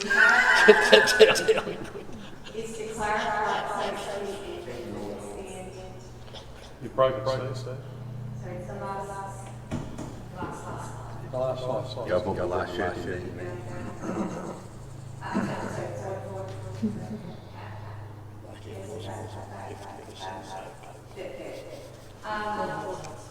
So what the change proposes is to clarify that where there is a single or co-use of a tenancy of a building where you've got a shared kind of use of space, such as the example of Belmondo's scenario, where it's one building, one tenancy, but there are 3 or 4 businesses operating in there, that the allowances don't apply to each of those individual businesses. So each of those businesses don't get 10 square metres and don't get the 1 acre as well. So that's one example, and the next one is this is another example. There's one lease, one building, but there's, and I don't have the full detail, it's an example, but there's a coffee shop, there's a ferry, a business, tour business, shop there. They may or may not be operating for one business, but they may be. So that's regarded as one tenancy. So one acre would be allowed there under that definition, and one set of 10 square metres of signage. So another example. Sorry, to clarify, that's under the current definitions within what we have before us? That was the intent, but it needs clarification, just for its application. Yes, that's yes. Sorry, that is what's recommended, yes, to clarify. That was always the intent, but we just wanted to clarify further. Just to clarify, that seems to go on to the definition of tenancy, which is away from the issue we debated with regard to A-frames, only the fact that A-frames relate to. The reason I'm asking it is because there's a proposal to, I've lost my amendment there, but there's a proposal, and Councillor Stockwell referred to 5 signs, A-frames in one location as a foreshore. And I was trying to clarify what Councillor Stockwell meant, given there's already a solution in the proposal. So I'm wondering whether this amendment... Don't talk to me. Oh, don't. I'm not actually. I'm just explaining why I'm asking. Yeah, that's all right. Just be careful. I've got a question, and that is in terms of the businesses that we allow commercial permits to operate on public land, for example, beach massage, those sort of things. The wording would suggest that means those businesses can't use A-frames wherever they're operating. Is that the way you read it? Kim? They're in the leased area. It's not a lease area. They're on public land. They don't lease these. No, there is They're on the road. They're on There is a permit system. A separate permit system for commercial operations on public land. Like there is for events, and that permit system for events, diversion a little bit to come back to you to answer your question.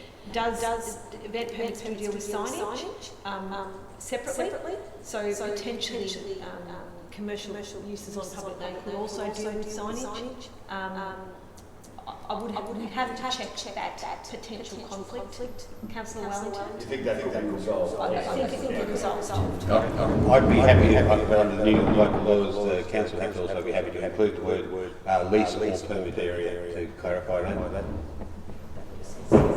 It talks already about land lease areas, where we put the land lease or permit areas. Okay. It's the council, but under the new standard laws, council has to agree to that. Would that create a conflict between the words on a beach, if someone has a permit to operate on a beach? Well, I'm happy for the people to have, with the surfboard, hire thing to have an A-frame saying it's a surfboard hire in their permit area. And the massage as well. With that. So, Councillor Pardon, are you happy if it says lease or permit area? Yes. Thank you. Are other councillors happy with that change? All right. Councillor Stockwell and Parton has spoken, so... Look, I'm always concerned with policy on the run, and these are the exact issues that arise as a result of a thought process of one councillor placing elements of change before us that haven't necessarily gone through due process, and we then start to try and nuance it and tweak it and the concerns. But I think in this instance, Councillor Stockwell's intent is fairly clear. I wouldn't want to see overruns in any of those locations there anyway as well, and I think a clear pedestrian walkway being maintained would be good. My only concern is that in the original amendment, which is now part of the motion, we had a section there with criteria relating to sign placement. Do we now need to go to adding the criteria here, or is that something that staff would have gone to as a result of criteria for sign placement anyway? I think you've more speaking to the motion. I was making the motion, but I've got a question in the middle of my I think with this amendment that becomes an academic question, which is if this amendment passed, that doesn't form part of those criteria. So therefore, I'm assuming staff would look at other criteria that may require for staff. Well then, I said I think that's where staff would have got to anyway. I think it's probably a bit of unnecessary to actually make it here, because I think we've already given the staff the ability to look at a criteria with regard to site placement. But I'm happy to support the council's intent here. I think it's clear, it's fairly clear, and it is where we want signage anyway. Councillor Jackson. Just speak. In this case, and Councillor Jurisic referred to policy on the run, I'm feeling a bit pressured to make a decision about something where I don't feel I have full information on, even things like the 2 meter width. I mean, how does that relate to all our town centres? I'm not sure. I'm feeling that this needs more thought, and therefore I'm feeling that it's just not sufficiently explored with the staff report, to explain it, and I won't be able to support it right now. I do recognize there are some elements in there that seem reasonable, but I'm not totally sure. Because of things like wording and tweaking, I'm not even sure that the intent could end up being different than what I think from just reading it without really fully understanding it totally. I'm not going to be able to support this. The suggestion has been made, and this is policy on the run. All the amendments are policy on the run tonight. I mean, how is this one different to any of the others? And more importantly, we get to do this all again, because this is only going out in public consultation. This is not the end of the process. All we're doing is making recommendations to go back out to the public so they can give us more feedback and we can do this all again. So, I'm happy to support the amendment. I think it's a good amendment, and see whether or not it survives the process of consultation and revision. Anyone else? Who's left? You have. Councillor. You get a close, Councillor Stockwell? Yes, I was walking very deliberately through this policy. Thank you. I'll put the amendment. All those in favour. That's Wellington, Wilkie, Jurisic, Pardon, Stockwell. All those against. Councillor Jackson. The amendment becomes the motion. We go back to the original motion. Still only Frank Wilkie has spoken to it. Here comes another one. Yeah, I apologise, folks. We're going to be here for a little while again. Can't you do the one about the window signing? I've got 2 to go. Amend the window sign requirements on name on one. That's the one. That's the one. Okay, and the amendment reads that a new item. I'm not sure which one. A new item X be added to read as follows. Amend the window size requirements to enable the allowable coverage of the glazed area of the building to exceed 50%, the current allowing for up to 100% of the glazed area, which may include LCD digital screens and other window signage. Yeah, I don't like the word signage.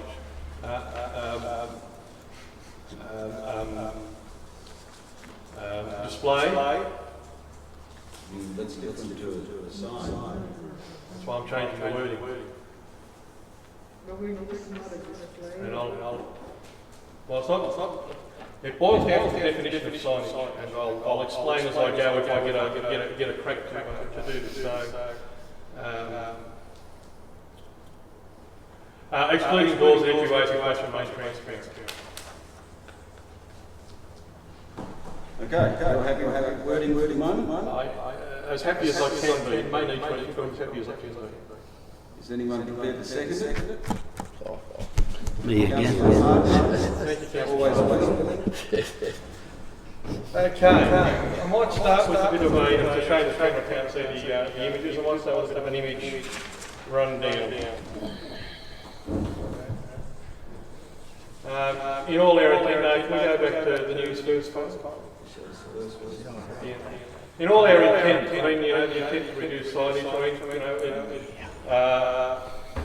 Some of what we do is we end up creating different scenarios to what we have. Character, amenity, and colour can be lost. Let's go to here we had. What I'm trying to do here is to find a difference between signage and images. One of the things that we can have currently is a store can have a window display immediately behind the glass. A shoe shop can display shoes, a sports store can display sporting goods, a pharmacy can display whatever they say, a dress shop can display dresses. But the minute they place an image of the items that they sell upon the window, it becomes signage. In this instance with Priceline Pharmacy, I agree, this is signage. There are words and imagery. Maybe the happy pharmacist is an indication of what you're saying, but to me that's signage. And one of the things that, if you go to the other end of the Priceline Pharmacy, one of the things that we've done in our current signage laws, or with our current signage laws, is made Priceline Pharmacy remove the images on the other side of the pharmacy to reduce the what constitutes signage. We go to the medical. Other examples of what can happen in window displays, like window frontages, and I'm not sure whether frosted glass, does that constitute signage or whiting out? There's some messaging there with regard to times and the rest of it. And on the other, sorry, go back to the first one. And on the other medical centre door, you can see the image of a stethoscope, which replicates what falls within. For the word Tewantin, to me is a sign, but the image behind it, I don't think represents a sign. I reckon it represents what's an element of what you were, the goods or what the services to be displayed within. Next one. Again, here. There are rhymes and reasons behind using frosting and screening for services like skincare clinics and doctors' surgeries for the element of privacy. Do you want to be seen being at the doctor's? Do you want to be seen being at the skin cancer centre? I mean, there should be an option here so that elements of privacy should be a consideration in what window displays can be done. And I use the word displays deliberately because there are elements of imagery that I don't believe constitutes signage. It's a definition I want to try and get some clarification on because I think there's a very distinct difference. Go to the next one. So there are good and bad examples around this sort of thing. Now this was Antron that is in the industrial area, and we lost the issue of the site. But here's their window down below. Now there might be a rhyme and a reason why they've decided to put an image across the front of their window, as well as landscaping down the front. Okay, the words work for you. I'd argue that's part of their signage. That's a sign. But the image of the workman there and a tradesman indicates it's a place for tradesmen. There's tradesmen. Next one. That's an example of signage that can work, even though that one's for lease. We can display across the front of the window. And as I said, there are some good examples, but there are some other examples that probably aren't Understood. When that's entirely covered, plus the sign up above. But the door is displayed, and I would argue that there being a beauty spa, that the reason the window is covered is for the privacy of the clientele behind it. One of the things about storefronts and shops is that, and I will apologise, I'll probably go over my 5 minutes here. One of the things about storefronts, one of the things about storefronts is that most businesses don't get to design the shop they go into. They lease the tenancy, and the tenancy has got to be paid to work for what they're going to do. And we don't always have an option of where those tenancies are. Sometimes we've got to take the best fit that's available at the time when we're looking for a premises. Next image, please. And there are bad examples of things that get placed in windows. Save, spend, sale signs and the like. Okay, those are the things that we don't want to see. Here's one in Hastings Street of all places. Boost, pick up here, order here, next time skip the queue, boost. Not good imagery.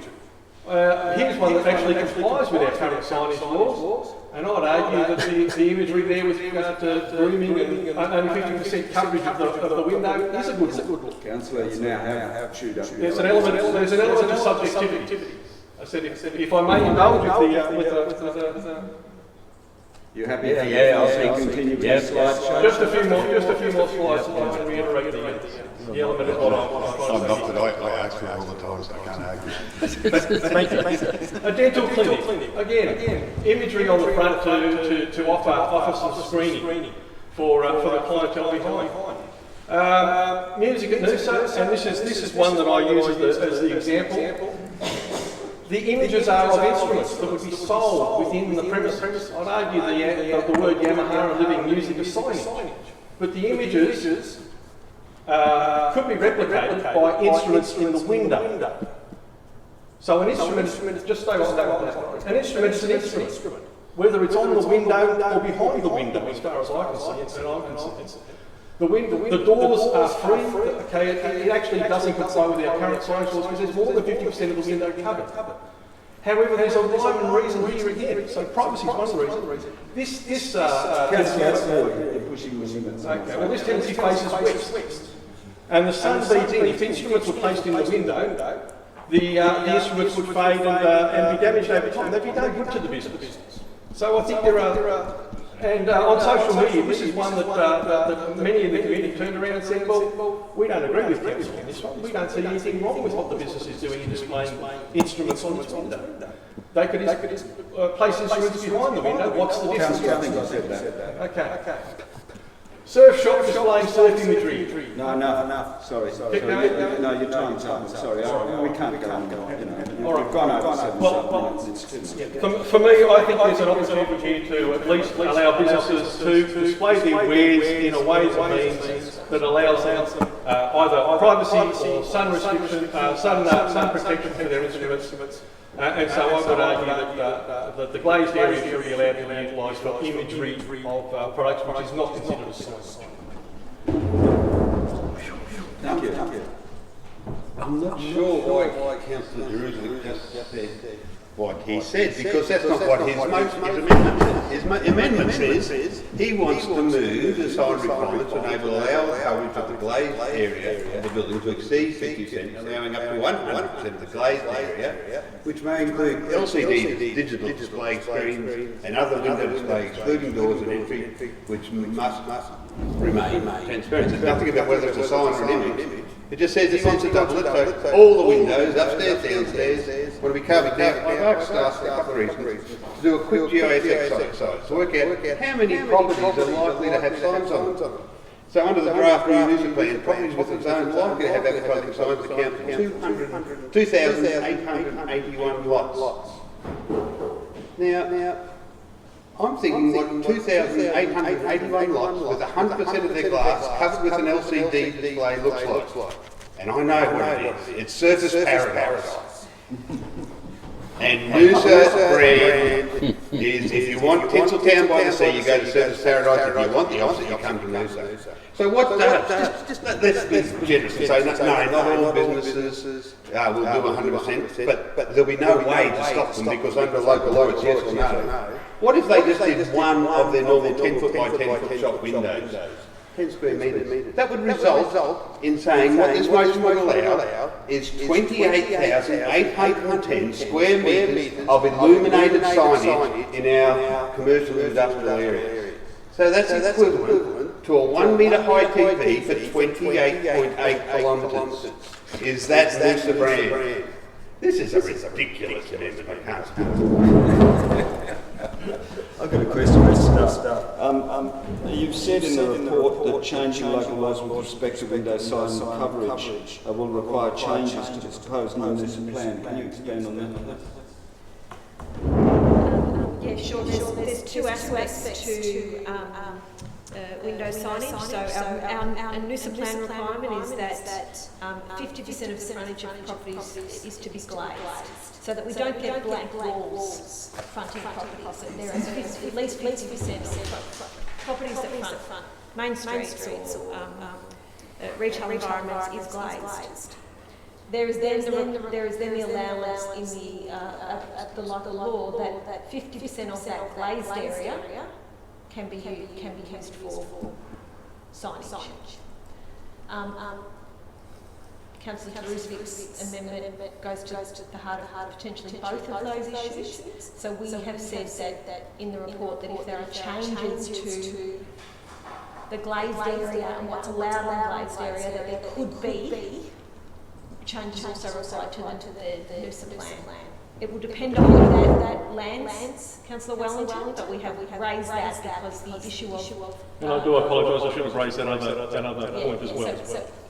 That's just a note to Council that there could be, depending on where we land, a flow-on implication for the Noosa plan. Speaking of the flow-on implication for the Noosa plan, if this was considered significant, that would mean that the whole schedule for the Noosa plan in terms of getting it to the state for Gazette, etc., would be potentially jeopardised. Is that right? If this amendment were to impact upon the Noosa plan, or not? If it was to be considered significant, you're right, that would be the process. Here and now, I would say it wouldn't qualify as a significant amendment. Given that we sit on the draft stage, would that have any impact on the units? No, I think that's something we could make a change to, given that we've got a range of public submissions on these issues. I just wanted to ask a question actually, and that's relating to what is in our, what is in our current local laws, or is this only in the Noosa plan with labels? I've got some photos actually. I don't want photos.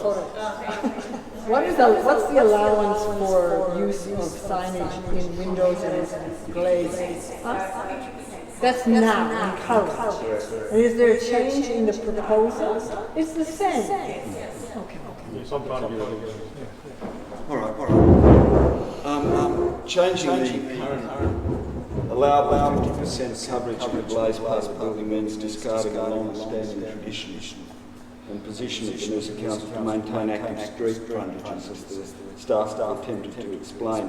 In town centres, those active street frontages are all about the amenity of the town and creating visual interest in the streetscapes. Transparent windows allow one to see into the shops, when entire windows are covered in advertising, as with music at Noosa or as with the Priceline example shown by Councillor Jerizovic. What you get is a flat billboard in a streetscape, not an active streetscape. And it's a very different look. This is about the look and feel of Noosa, and we are custodians of that look and feel. And I believe the Council has a responsibility to the people of Noosa and to our economy, really, to do everything in our power to preserve the look and feel of Noosa. And that ultimately that's the thing that distinguishes Noosa from other developed places across the planet, if not in Australia. Essentially, the intrinsic elements that define Noosa aren't going to be lost in one fell swoop. They're going to come in hundreds of small cuts, and this is one of them. And that's why I'm not happy with it, because I see this as part of a process of undermining the look and feel of Noosa by many individual, but maybe potentially small elements that add up to something much more significant. And I don't want to see the erosion of those values This is a fantastic place to live, and our streetscapes are spared from over-the-top advertising, as we've just seen. Yes, okay, some shops have to do with sun, but there's many ways they can do with it, other than by placing giant billboards on the shop front. And the argument that product is not advertising is absolutely... You said it's not signage. Well, it is still a sign. Signs that advertise the product are signs. It's semantic nonsense to suggest that an advertisement isn't sign. Advertisements show product. It's not just words, it's also the product they're trying to sell. If the product is a happy pharmacist, that's the product. A giant picture of a pharmacist, bigger than life size, is still a damn billboard on a window. And arguing that it is not product, or what did you say? Not a sign doesn't make sense to me, because I see billboards as I drive down the highway that have pictures of people on them selling insurance or whatever, and it's still a sign. It is a sign. If you put up a picture of something, it's a sign. A sign from God, a sign from whoever. Look, advertising is about the display of products like musical instruments, signage. And what we want to do is activate our visual frontages, and that means we need to be able to see into shops, not just have flat billboards in front of them. There's no way I can support it. Mr. Chairman, I totally disagree with your analogy. It's just not right. And I'll retell me. If I hang all my bunches of bananas just behind my windows, that's okay. As soon as I put the bananas on the window, write them on there, or get someone to draw them there, or put a sticker there, it's a sign. But, 2 millimetres, 1 millimetre, if they're just off the glass and inside all displayed, that's not a sign. Your analogy makes no sense to me. And if your insurance broker, your big billboard, if he was up there himself somehow, or a picture of him, with clients selling insurance, that's what he does. I mean, this subjectivity is amazing with regards to what we all think with regards to science. But I think in the big picture here, given we've lived with it so many years, once again, I'm agnostic. I just agree with Councillor Jerusalem's analogy of sausage. He hangs all his guitars in the window. He can't, because the sun's going to warp them. And a lot of you play some instrument players here. So he can't. He's got them all hung up, completely blocked out. But that's not a sign. As soon as he puts stickers on the window with the image on, it is a sign. It's just me. I'm mentally defective, but I don't get it. So it doesn't make any sense. But given we've lived with the 50% over many years, I can live with it. I just think it's funny for local governments when you have various businesses and their perception. I would never break up my windows in my shop, because I like the goods on display and I like people to look in. So I would never do that. But I see more and more people do that. And whether it is for privacy or whatever reason, I don't like it at all. But I don't pay the rent on the shop. And it seems like more red tape than telling them what to do. So maybe we'll have this debate again. Maybe when we get to placemaking. So I won't support the amendment tonight. We'll look to the future and maybe another discussion another time about this. Can I have a question? Yeah, just a question to staff, not because I forgot to mention the debate.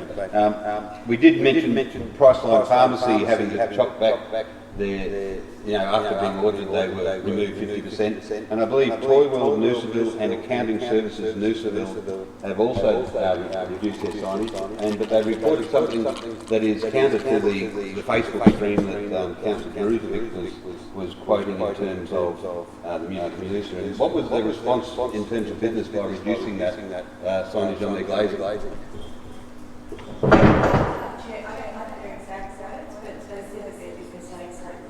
Thank you.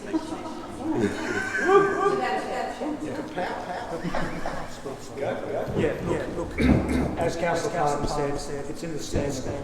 50% coverage is the limit. That's work.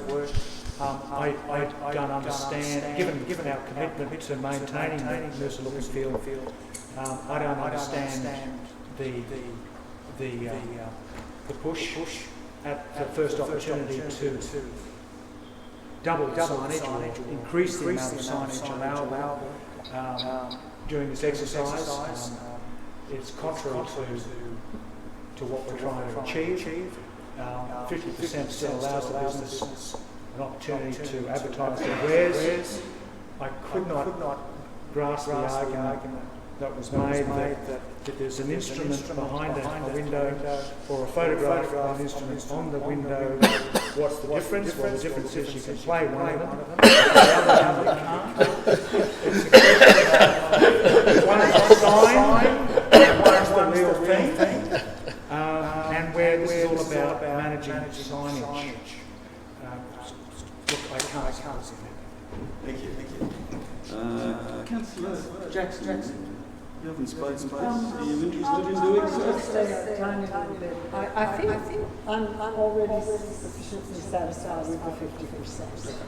And when Councillor Carter talked about bananas, they don't take up 100% of the store window. So I'm quite happy with 50% size of bananas.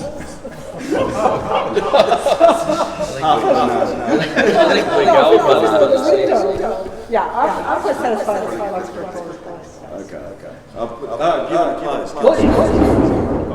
I just realised that that was my own amendment there, but I probably can't support. I included several digital screens, which I said one is what the staff had referred to with regard to real estate sites and one of those areas. But again, what I'm trying to do, what I've been trying to do is allude to graphic artists and the change in what constitutes, in my mind, constitutes signage. I see it quite differently, and it may only be I'll respect the rest. But I use the example of Noosa as one of those businesses that a lot of the public question attitude towards the removal of the signage there. There's an example there as well of where not allowing a window display that I had another image of actually could result in a larger amount of signage. The business actually wanted to place their overall signage in their window for privacy because they were a dental surgery. But by not being allowed to cover the entire 2 square metre window, they then could place a 4 square metre sign above the window. So there are examples where sometimes, by being so black and white, we don't allow a bit of creativity and a bit of ingenuity.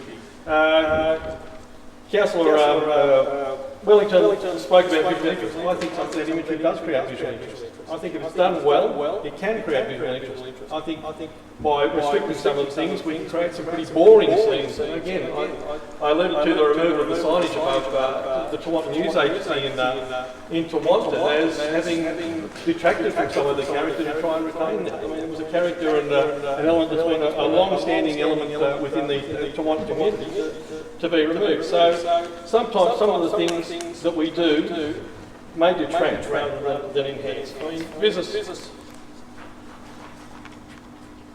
I said, business has an opportunity. I don't understand. We talked about the need to reduce signage and the fact that we've had an audit undertaken. The audit hasn't been completed, and to date, 85% compliance. There are elements of there's not that much wrong out there with regard to businesses complying with signage. If we turn around and put in the right parameters, and give businesses the opportunity to be more creative and dynamic, we may actually create a better streetscape with a better visual interest. But that's only my opinion. Clearly. I think that's what we're after. Okay, I'm going to put the amendment. All those in favour? Councillor Jurisdic, Councillor Pardon. All those against? Councillor Wellington, Councillor Wilkie, Councillor Jackson, Councillor Stockwell. The amendment is lost. I have one more amendment. Okay. And it's the last point that we raised on Monday. And I'm just trying to find it on my screen. Tidy, it was G. And the amendment is to undertake a further review of advertising devices when the signage audit is complete. Well, second that. And I'll speak to the motion. I'll speak to the motion. As I've alluded to, and staff has alluded to, our advertising devices audit is complete. I believe there could be some more information and with regard to signage that comes forward, and I just ascertain that's the ideal time. I'm disappointed and disheartened that we have to have this signage review at this point in time, and the audit isn't complete. The dead set against it. But unfortunately, with regard to the planning scheme has removed signage from it and placed it into local laws, which is far more prohibitive and prescriptive, which and will make things far more black and white, unfortunately, I think, and I think it will make it even harder for businesses to comply. So my request is that once we do audit is complete, we have a further review of advertising devices and see if there is still need to review the laws as they are. Can I just check? The wording is yes, we're undertaking a review of the devices, not the local law. So this. Sorry, that should say local law. Sorry. I do stand corrected. It should say advertising devices local laws. Well, Councillor Harvey, are you happy with that change? Yes, Mr. Chairman. He's led me up. My apologies. It does refer to the local law. I've been up the garden path all night. No, that's okay. Is everyone else happy with that change? Yes, thank you. My apologies. I left those two words. I'm happy to speak to the motion, but I just want to point out if we're only just moving and we haven't got the industrial estate, I don't think we'll get to the federal till about 2036. They don't want it. Anyone else going to speak to this?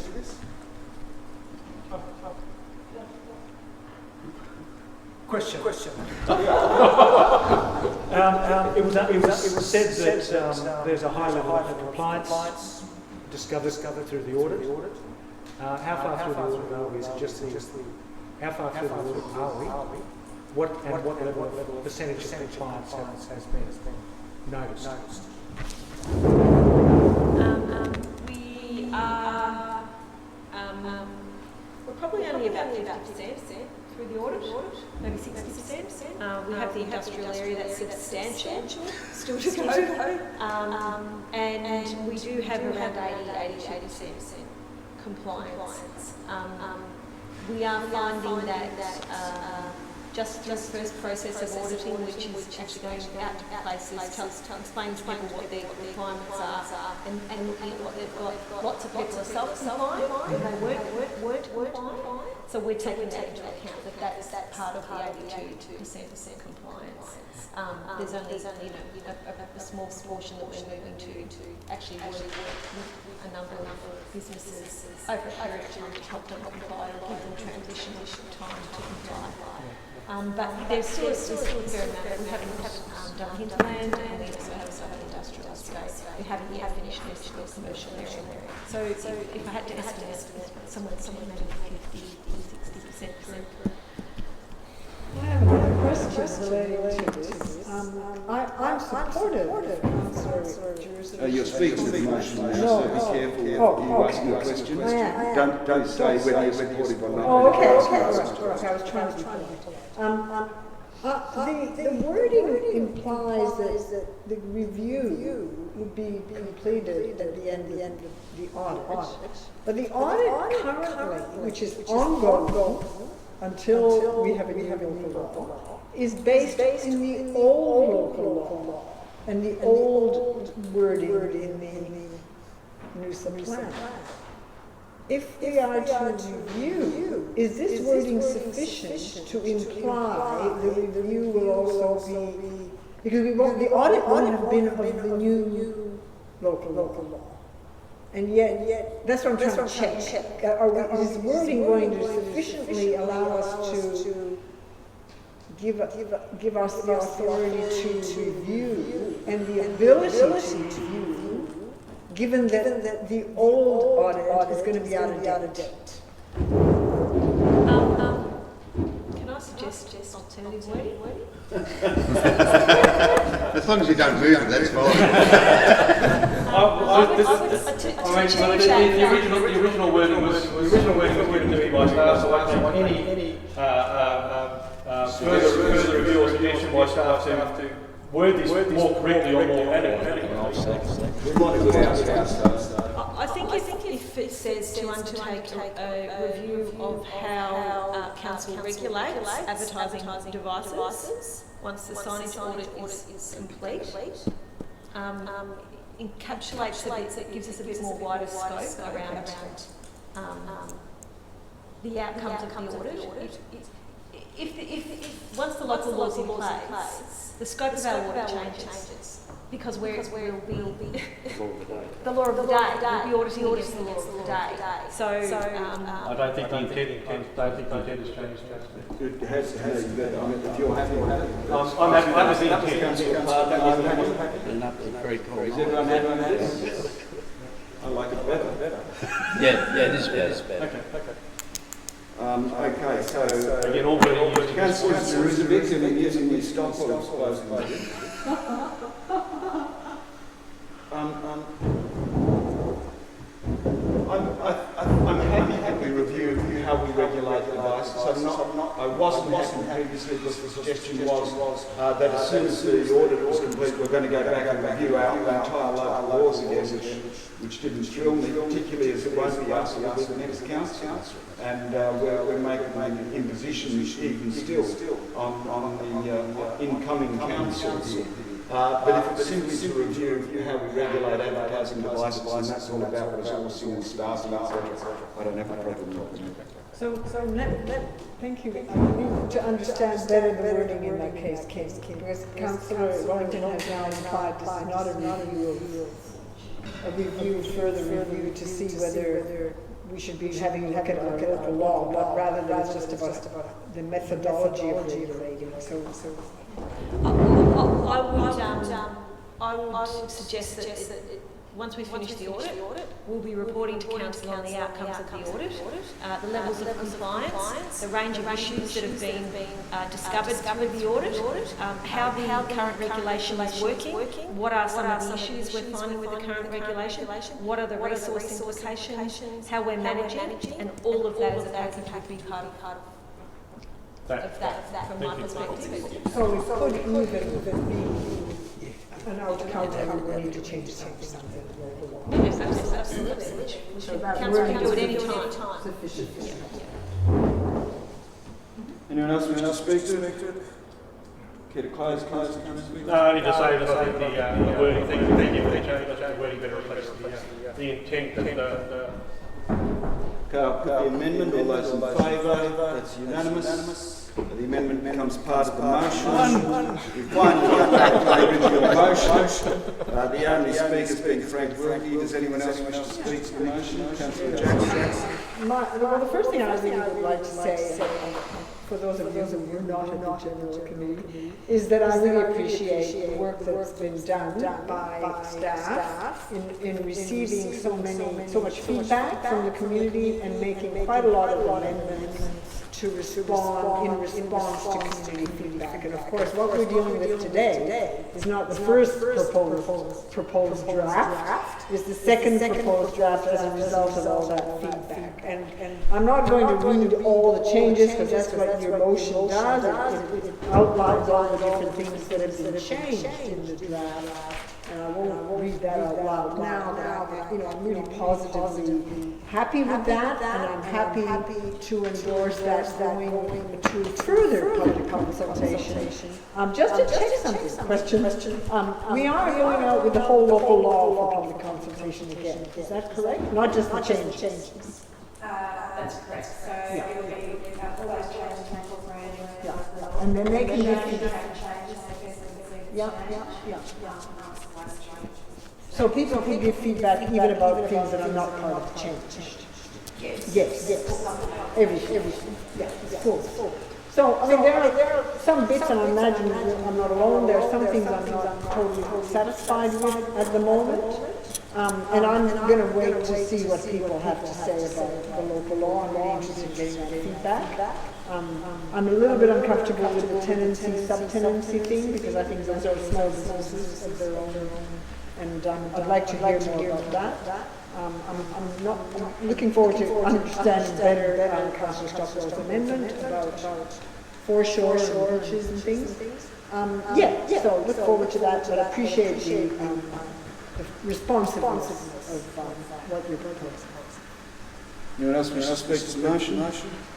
I will speak briefly because I think it is really important to understand that while we've taken an incredibly long time today and on Monday to get through that, we are only playing at the edge of what is ostensibly a very similar policy response we've had since 1986. And to me, that is really important that you know, whether they're leaders of industry or not, the people who have been here a long time see signage and the character that's created in our urban and our rural areas as a result of minimising it is so important to our brand, and to me our economy is underpinned by continuing that really strong focus on maximising the vista of nature and minimising of traditional commercial activities in our public spaces. And I think we've achieved that tonight. I think the councillors have also been quite genuine in their attempts to reflect what the business community has fed back to us, and I think the outcome is a sensible balance.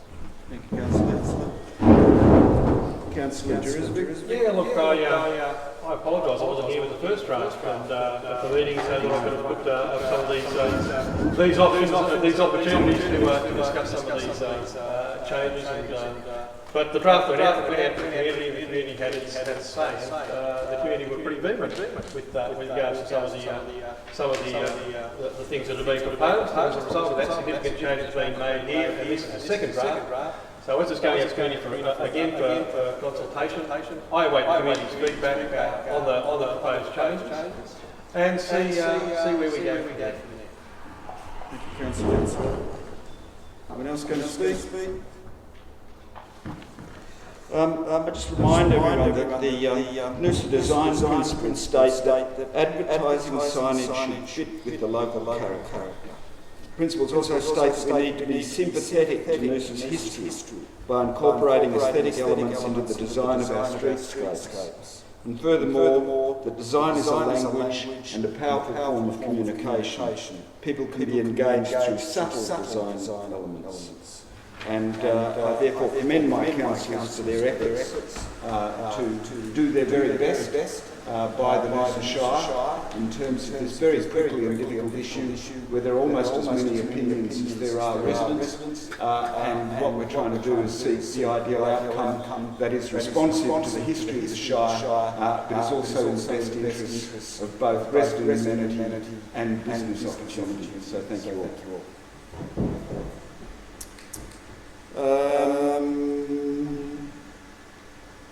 You care to close, Councillor? No, thank you. I shall motion. All those in favour? That's unanimous. Thank you very much. We go back finally to the General Committee recommendations. And recommendation number 2 is Public Question Time Guideline. Recommendation number 3 is the Financial Performance Report, September 2019. Moving that the recommendations be adopted. Moved Councillor Jackson, seconded Councillor Jerizovic. I'll put the motion. All those in favour? Thank you. That's carried unanimously. Ladies and gentlemen, you'll be very pleased to hear, I'm sure, that there are no confidential sessions. We have yet to introduce the public question time, which will come around at the next meeting. The next meeting is on the 21st of November 2019 in the Council Chambers, and the meeting is closed. Thank you so much for your stoicism and your attendance. You deserve a round of applause. Right, you said